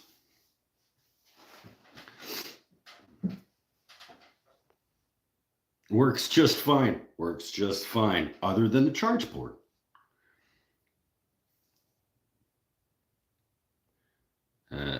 What's your definition of works just fine? Well, it's accomplishing this right now on the internet with you guys. It still makes phone calls. I can still internet with it, and like I can do all of the things that I've ever been able to do with it, other than plug it in through the bottom. That doesn't feel like a good reason to have to go get a new phone. Dunce Monkey. That's a cool name. Hello, can't stay. Hydrate. Okay.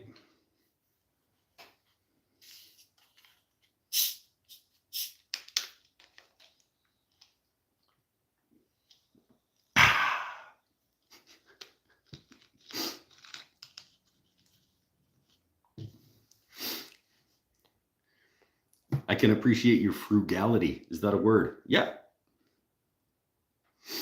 Sure is. Don't make me threaten you with a throat punch. Worst song ever. What's the worst song ever? Hold on. Gotta go back.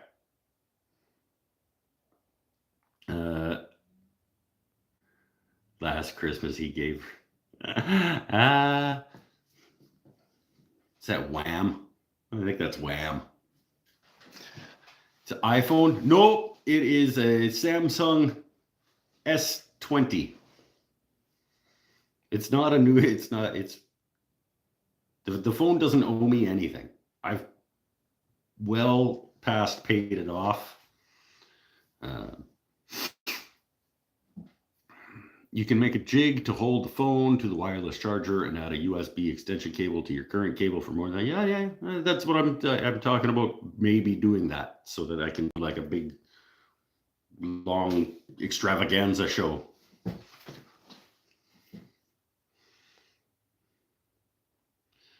I work in IT in retail, and the Muzak crap is playing Last Christmas a dozen times a day. Do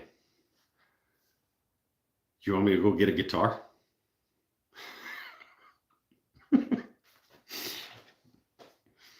I work in retail as well. I hear Last Christmas.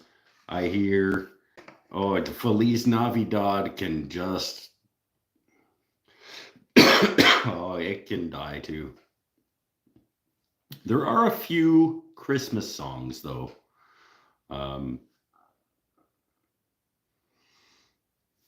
Not the ones that you hear all the time on the Spotify Christmas playlists, but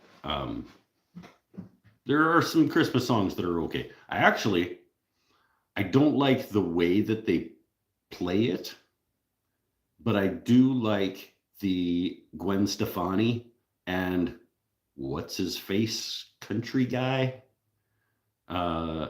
Christmas song. I would like it performed differently, but the actual song itself, I think, is pretty good.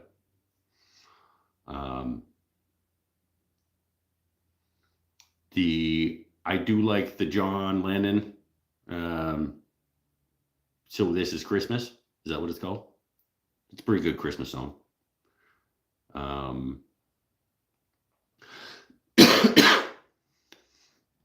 like the one that they did, the Band-Aid with all the superstars back in the 80s, I think, where they're talking about the kids in Africa.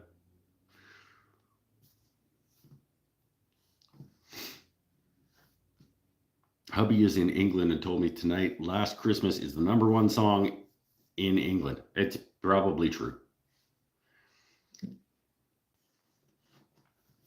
Oh, just had a matrix glitch. Pearl Jam's got a couple of good Christmas songs.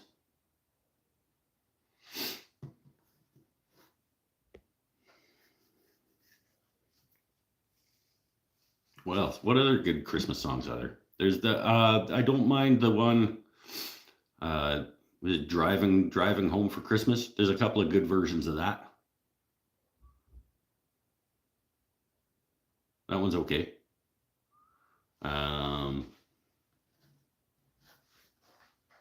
There's a lot of them. I was saying to somebody else the other day, it's like I don't inherently dislike Christmas music. Like some of the songs are pretty okay. It's the fact that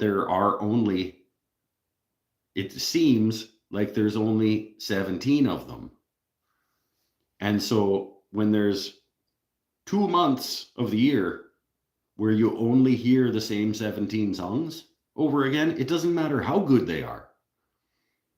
They are going to start to suck.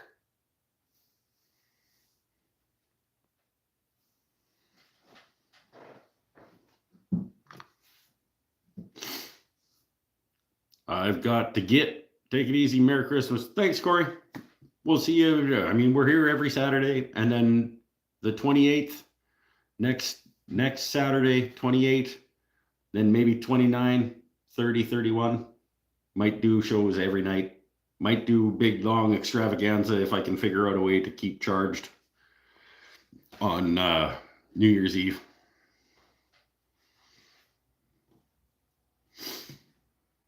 Christmas radio is like top 15. Yeah, that's the thing. It's like there's like 15 different songs, but then there's like a couple different people doing that same song. It's like, so okay, yeah, no, this is the same song done by somebody else, but it's still the same song. So you hear what's the I just want to hear different people do them. Like I want to hear, I don't know, like Green Day doing You Make It Feel Like Christmas by Gwen Stefani or something, just like.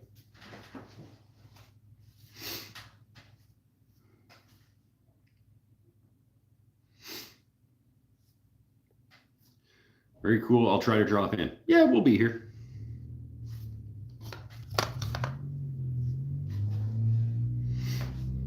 Queen, thank God it's Christmas. Oh, yeah, that one's okay. It's not as pervasive. I don't think it's as frequent on the playlists, so that's nice.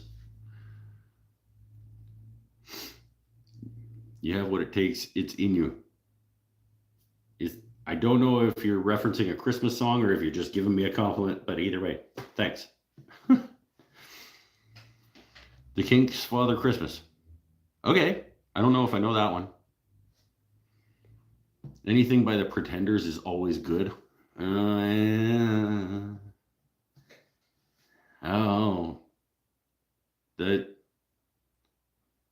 They did the 500 Miles song, didn't they? Like that one got old after a while.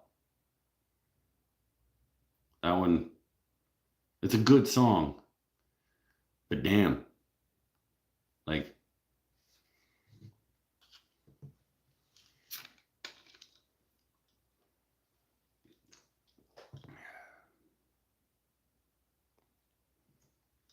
no, they didn't do that one. Who are they? Who's those guys? The Proclaimers. My bad. Yes, all of it. Yeah, the broadcasting, real stuff. It's in you, probably more than you believe. I would say that's got to be true because I'm not a huge believer in myself sometimes. So I hope that it's more than I believe.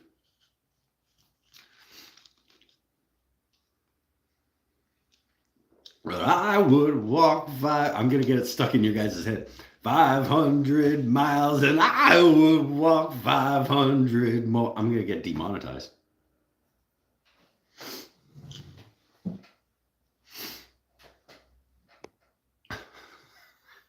And now you guys are all singing it. Oh, here's a good question. Would you rather have the 500 miles stuck in your head or last Christmas, I gave her my heart. The very next day, she gave it away.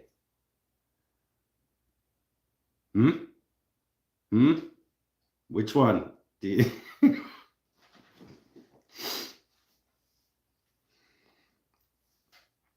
That was mean. I know, right?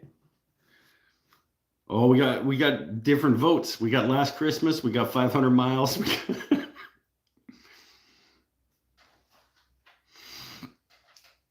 Oh.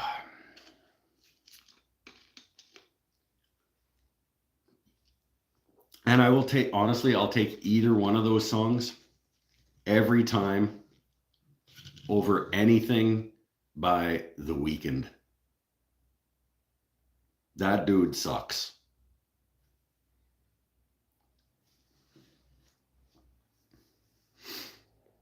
Like Bruno Mars. I'll take either of those songs over anything by Bruno Mars. Or ABBA for sure. I mean, ABBA goes without saying. Like, you know, those questions, those hypothetical questions where it's like, if you could just make one person never have existed, or, you know, one of those type questions, I will just, or like if you could go back in time and murder anyone, I would pick the parents of the ABBA people.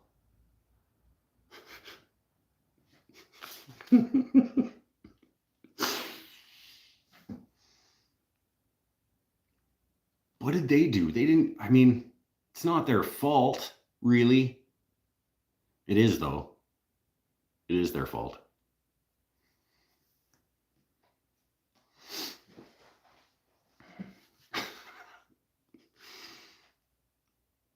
I only kind of mean it.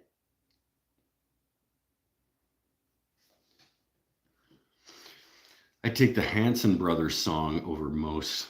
Yeah. Bop. Bop da boo up. Skip it bop bop doo up.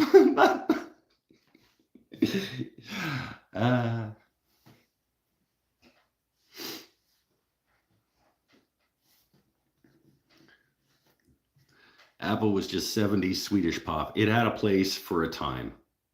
No, I disagree. It did not have a place, did not have a time. It should never have existed. I hate that it did. And the world would be a better place if it had never happened. That's science. That's just science.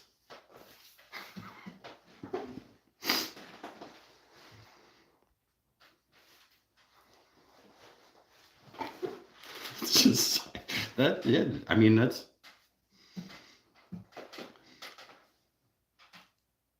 I'd rather listen to any song from Toolbox Classics by Woody Phillips.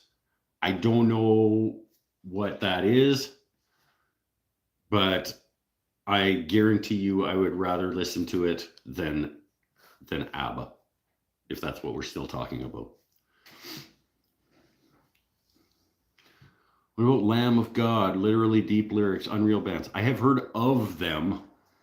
I don't know that I have heard them, but I have heard of them, and I've heard good things.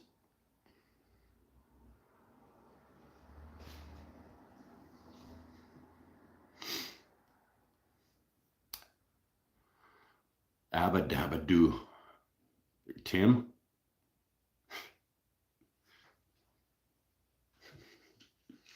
I gotta send you that plane. Do you want to do my while you're fixing up my planes? Do you want to do my 45 too?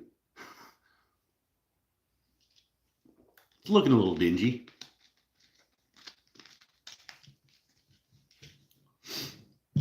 Send you the whole box and all the cutters and everything. You can do that one too while you're at it.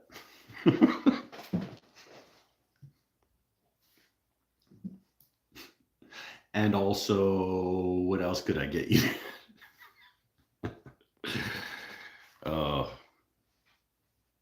The Macarena song. That was, yeah, not great. Not great.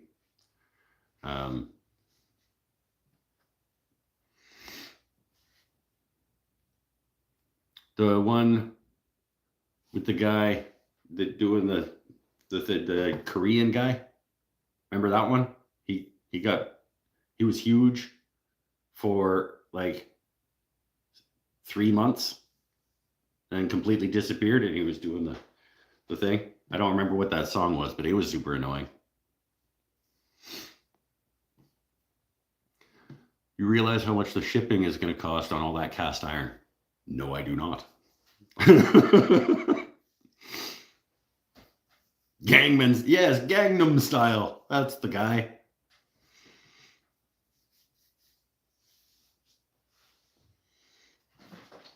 That wasn't good either.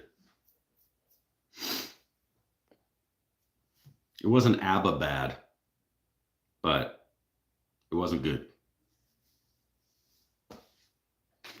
Hey Sean, you missed the Feastables.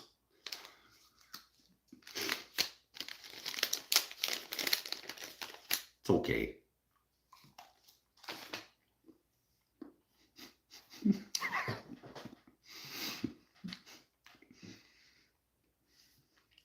Yeah. This is like, it's a meh chocolate. It's better than it should be. Make sure it isn't moldy. Wait, is it a thing that is happening? Are people opening them and they're moldy? Because I didn't even look.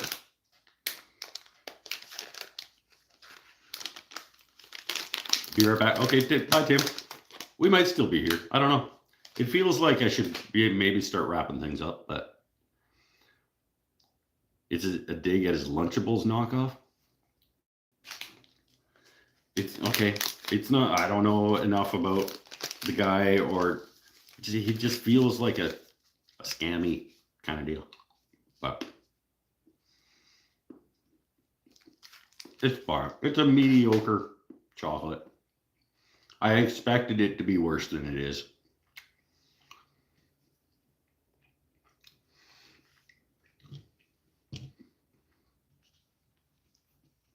He made these Lunchable-like things, and the cheese was going moldy in them. Oh, that's good. Right on. Were they also called Feastables? Because it's the worst fucking name in the world for a product.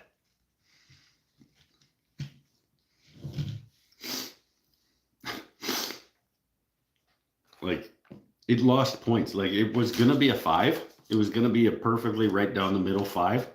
But it's only a 4 because of the ridiculous, stupid garbage name.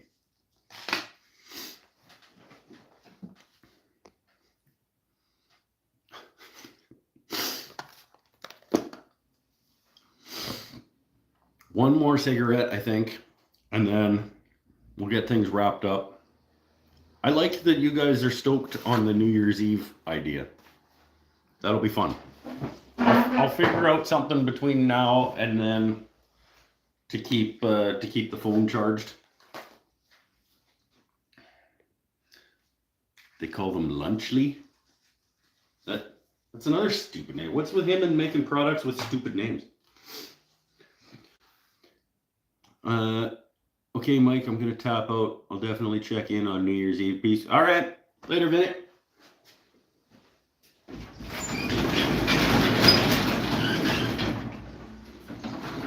Well, we'll do next Saturday first. We'll do next Saturday, and then we'll do a couple more between now and then. Oh, Jason, last name is here. We can start. Okay, good to know. We'll get started on the show.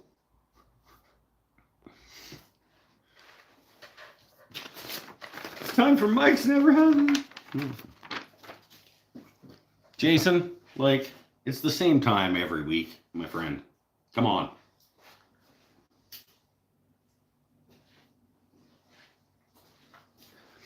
And also, I feel like you're lying. And that isn't your last name. It feels like your last name might not actually be last name.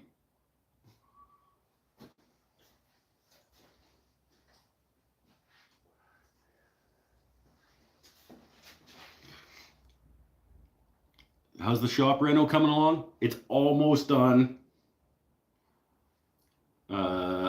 Dust collection pipe with a couple of blast gates, and then a couple more cabinet wall tool wall areas, and that's it. So this week, it'll be done at least to the point. I mean, it's already done. It's already back to the point where I can get work done. I have been getting work done. So it's back to the point where it's usable. It's just not settled into its permanent state. I still got these damn cherry slabs that I got to get out of my way so that I can put a French cleat wall up where they currently are just being in my way. And I'm gonna put a faux cabinet thing over this so that it doesn't look garbage.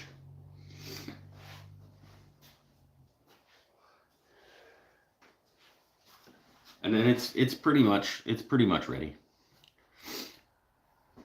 He's totally lying about his last name, right? I told you.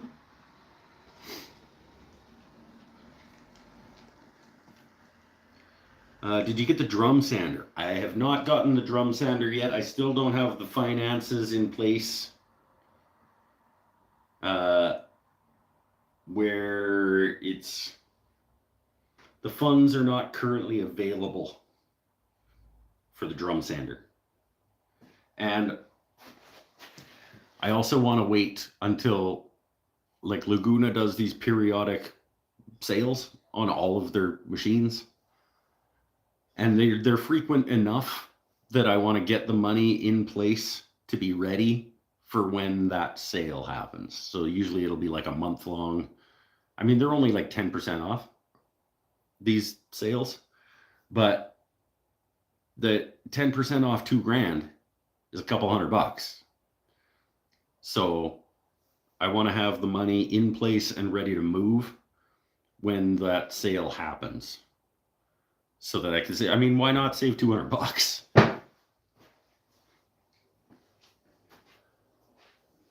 So I expect whenever they do that sale in the spring, it'll probably happen. Feels like the cabinet on the left should actually be on the right. Well, it would. I think you're right, except that on the right, my table saw is there, so it would be harder to access over there. These doors are not small. Like, I already have to do like this.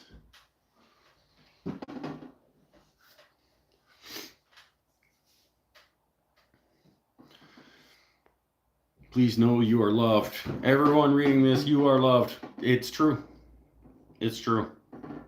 We're all in this world together, and we need to appreciate each other and support each other in whatever way we can do that.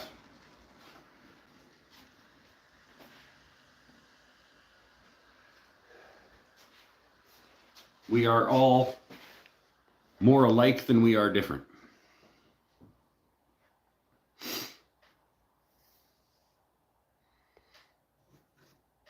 It is on the right. Well, it's on my left. But yeah, you're right. My picture is backwards for you guys. But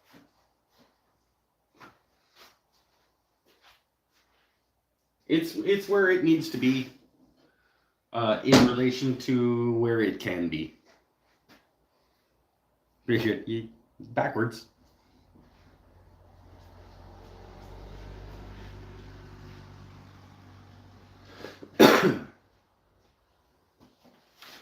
Maybe one day YouTube will get their shit together enough to flip it back the way that it was before. But I'm not going to hold my breath on that.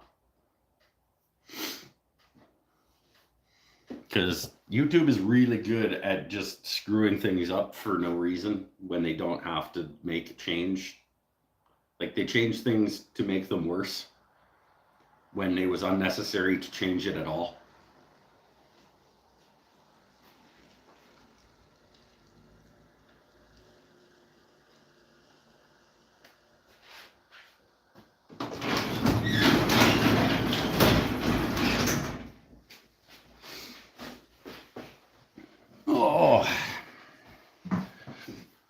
We just make our way through the world, putting one foot in front of the other, doing the best we can.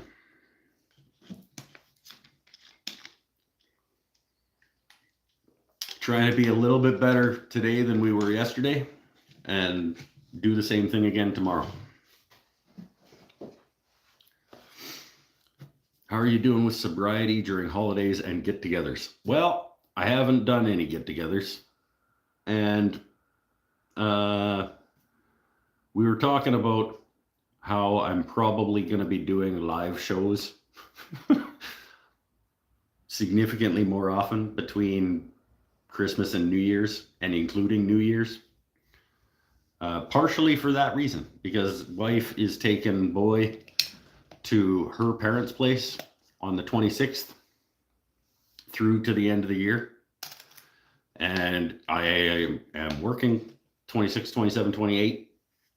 So I'm going to be here by myself and wanting to not drink.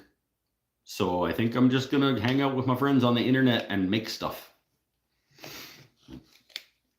Keep myself busy, keep my hands busy, keep my head busy in a good way. Keep my head busy in a good way. Maybe we'll make some music. Maybe we'll make a cabinet. Maybe we'll make a guitar. Who knows? I don't know. Probably not a guitar. I can finish one of the guitars that I've already started. I was making one of the guitars live here on the show. Could finish that. Probably.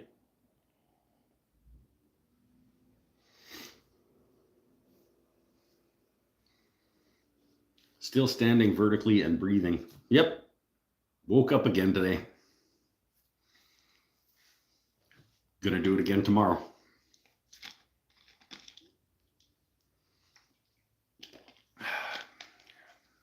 Picked up the new electric acoustic today. That a guy. What'd you get? What'd you get? What'd you get? What'd you get? What'd you get?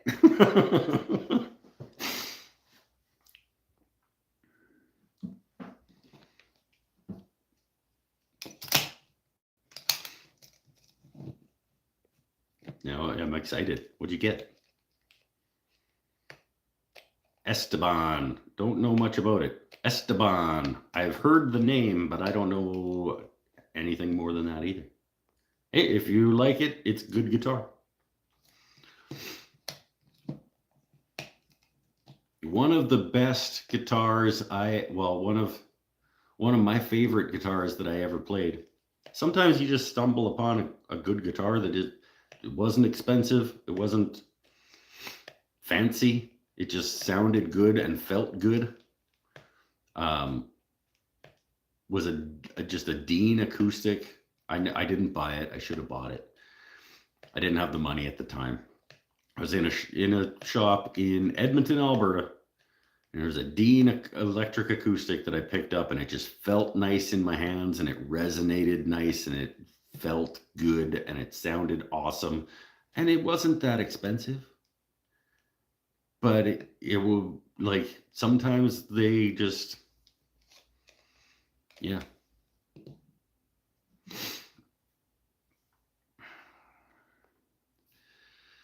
My buddy's brother passed and left loads of guitars and saxophones and violins. Oh, sorry to hear that. But I'm confused by the 10 electric acoustic. Who got 10 electric acoustics? What? Term. Oh, electric acoustic. It's an acoustic guitar that you can also plug into an amplifier. It's an acoustic guitar that you can play through an amp. I don't buy acoustic guitars anymore that you can't also plug in and play through an amplifier.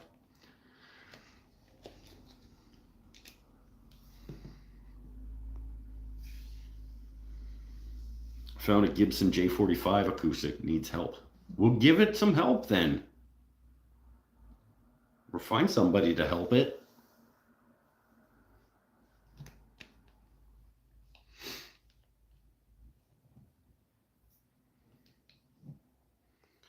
Dean makes good guitar. Yep. I have a Dean electric that isn't my favorite electric guitar, but it's a quality enough instrument. But that was my favorite guitar that I ever picked up and just immediately knew that I should own it, and then didn't, and it still bothers me. It's been 25 years. I can literally put my number here for text if anyone needs help. I have a story that could help anyone. It's not the worst, but I love humans. I want real people like the ones here. We're here every Saturday, my friend. Unless I have previous commitments, we're here every Saturday. And that's what we do. We just hang out and we enjoy each other's company and support each other and talk about making stuff. And sometimes we talk about movies and music and life and hypothetical situations. And I may, but I can't offer him money. And he gave me that beautiful Esteban. Would love to own the Gibson. It's valued. Yeah, J45s are not cheap guitars.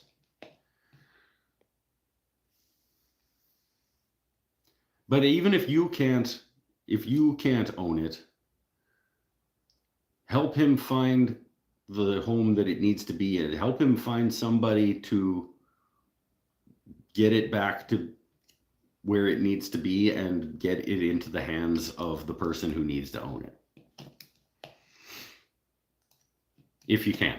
Like, if that's a thing that you can help him do, please do that.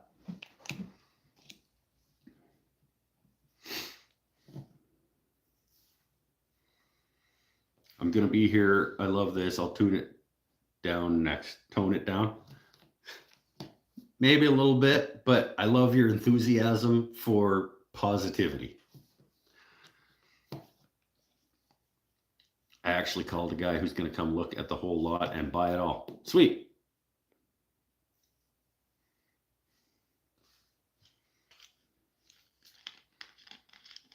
What? Dave Powell is watching from Loon Lake, Nova Scotia. Welcome to the show. We're missing a couple of Nova Scotians today. But that's okay. Now we got a Dave Powell. Esteban guitars were a weird era. They were part of a video cassette marketing thing on late night TV. Never played one, but they were definitely part of a weird era. Huh. I know the name, but I don't know that I've ever actually seen one. I won't be that guy next time. That's fine. You've made yourself a home here, my friend. Is Nova Scotia Eastern or Atlantic time? You guys are just Eastern, right? You're not that half-hour weirdness. That isn't it Newfoundland, Labrador that does the half-hour weird?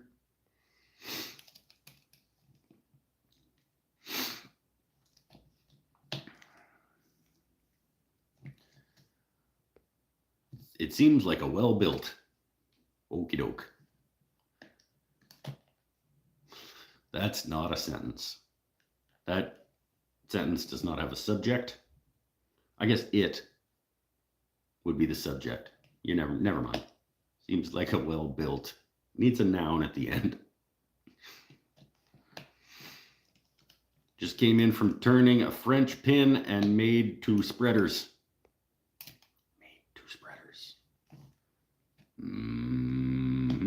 I know what a French rolling pin is. Don't know made 2 spreaders means, but that's okay. Start messaging on the phone. Look, just don't hit enter until you're done your sentence. Newfoundland has their own time zone. They don't have their own time zone because that's the wrong there.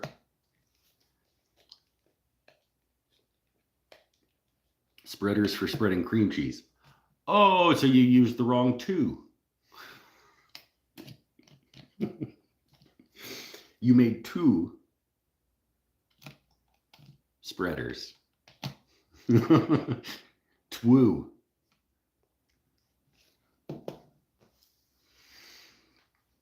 The Esteban guitar seems well built and sounds good. That's a sentence. There you go.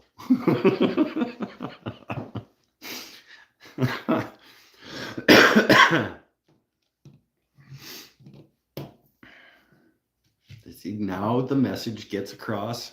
It's all nicely packaged together.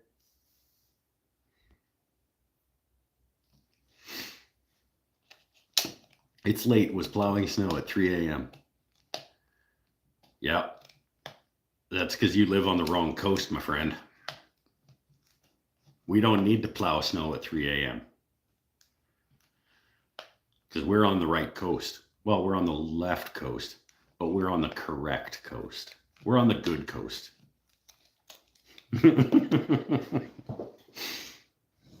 Everybody knows that this coast is the better one because of reasons like that. I mean, that's only one of many reasons, but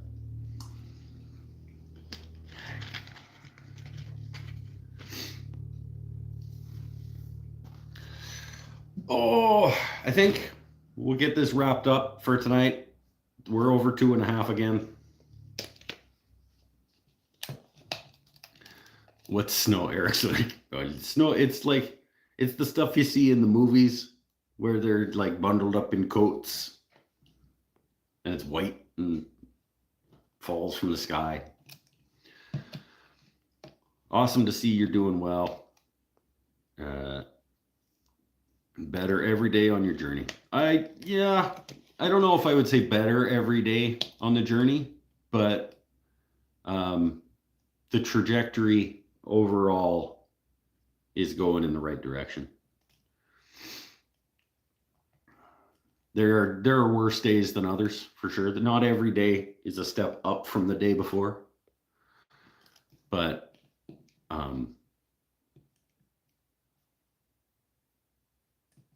yeah, try to be better every day than you were yesterday and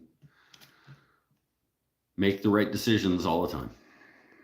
Make the best decision you can at any given time with the information that's available to you and be okay with that decision.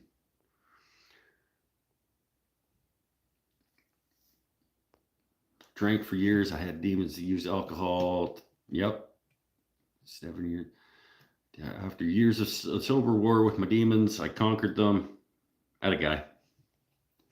I was out that way last summer near Campbell River, Cortez Island. I still have never been to Cortez. It's just like it's 2 boats. I've been to the first boat, the first island. I go to Quadra, not frequently, but I've been quite a few times. Still haven't made the second hop over to Cortez.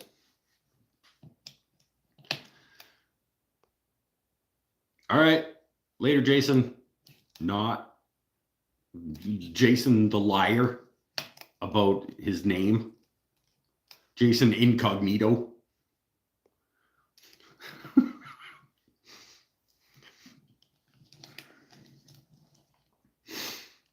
It's amazing. I've heard good things. There's a lot of places around here that I've yet to experience.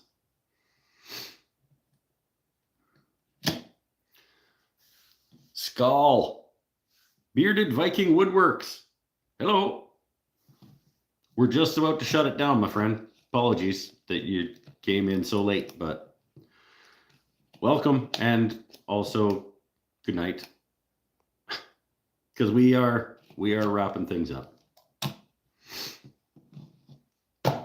I think I'm going to have to call it there. Next Saturday, the 28th, will be the next show.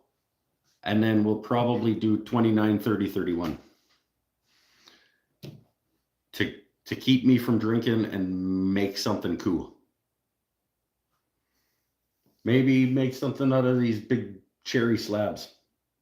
No, probably not. I'll break these down at some point this week and get them up on the shelves. We'll make a cabinet or something over those 4 days. Something to remember the year by and put up in the shop. Maybe replace one of these old cabinets that's just plywood crap. Okay. Bye for now. Looking forward to New Year's now. Yay! Stay happy, stay healthy, stay safe, everybody. Be good to each other. Be kind. Be grateful. And Lee White never got an email for the bud shaker I was looking for. Oh, Lee White from Moose Jaw. Did I get the email for the... Did you send me the email and I just didn't respond to it? My inbox gets to be messy sometimes.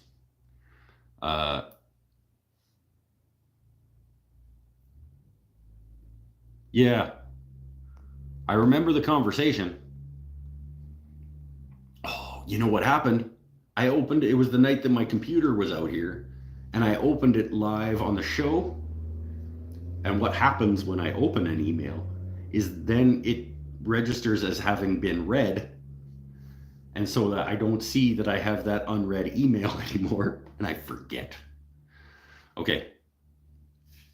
Yeah, either send another one. Yeah, no, better to send another one. Because I could try to remember, but if you send another one, then I won't open it until I'm ready to respond to it. Have a good Christmas. You too, my friend. Happy holidays, Merry Christmas, if that's your thing. I will see you all, whoever's here, next Saturday night, 5:45 normal time, and we'll talk about how the days are going to go after that. Might do a show every night, 27 or 28, 29, 30, 31, and make a significant piece of furniture. Don't know. All right. Oh.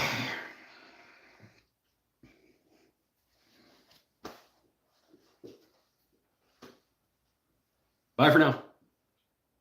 Thanks, everybody. I appreciate you coming. All of you, I very, very much appreciate that this is a thing that I get to do.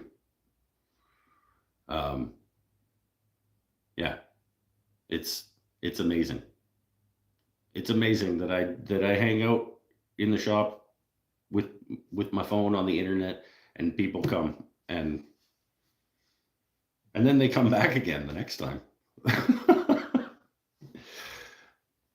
Bye, everybody.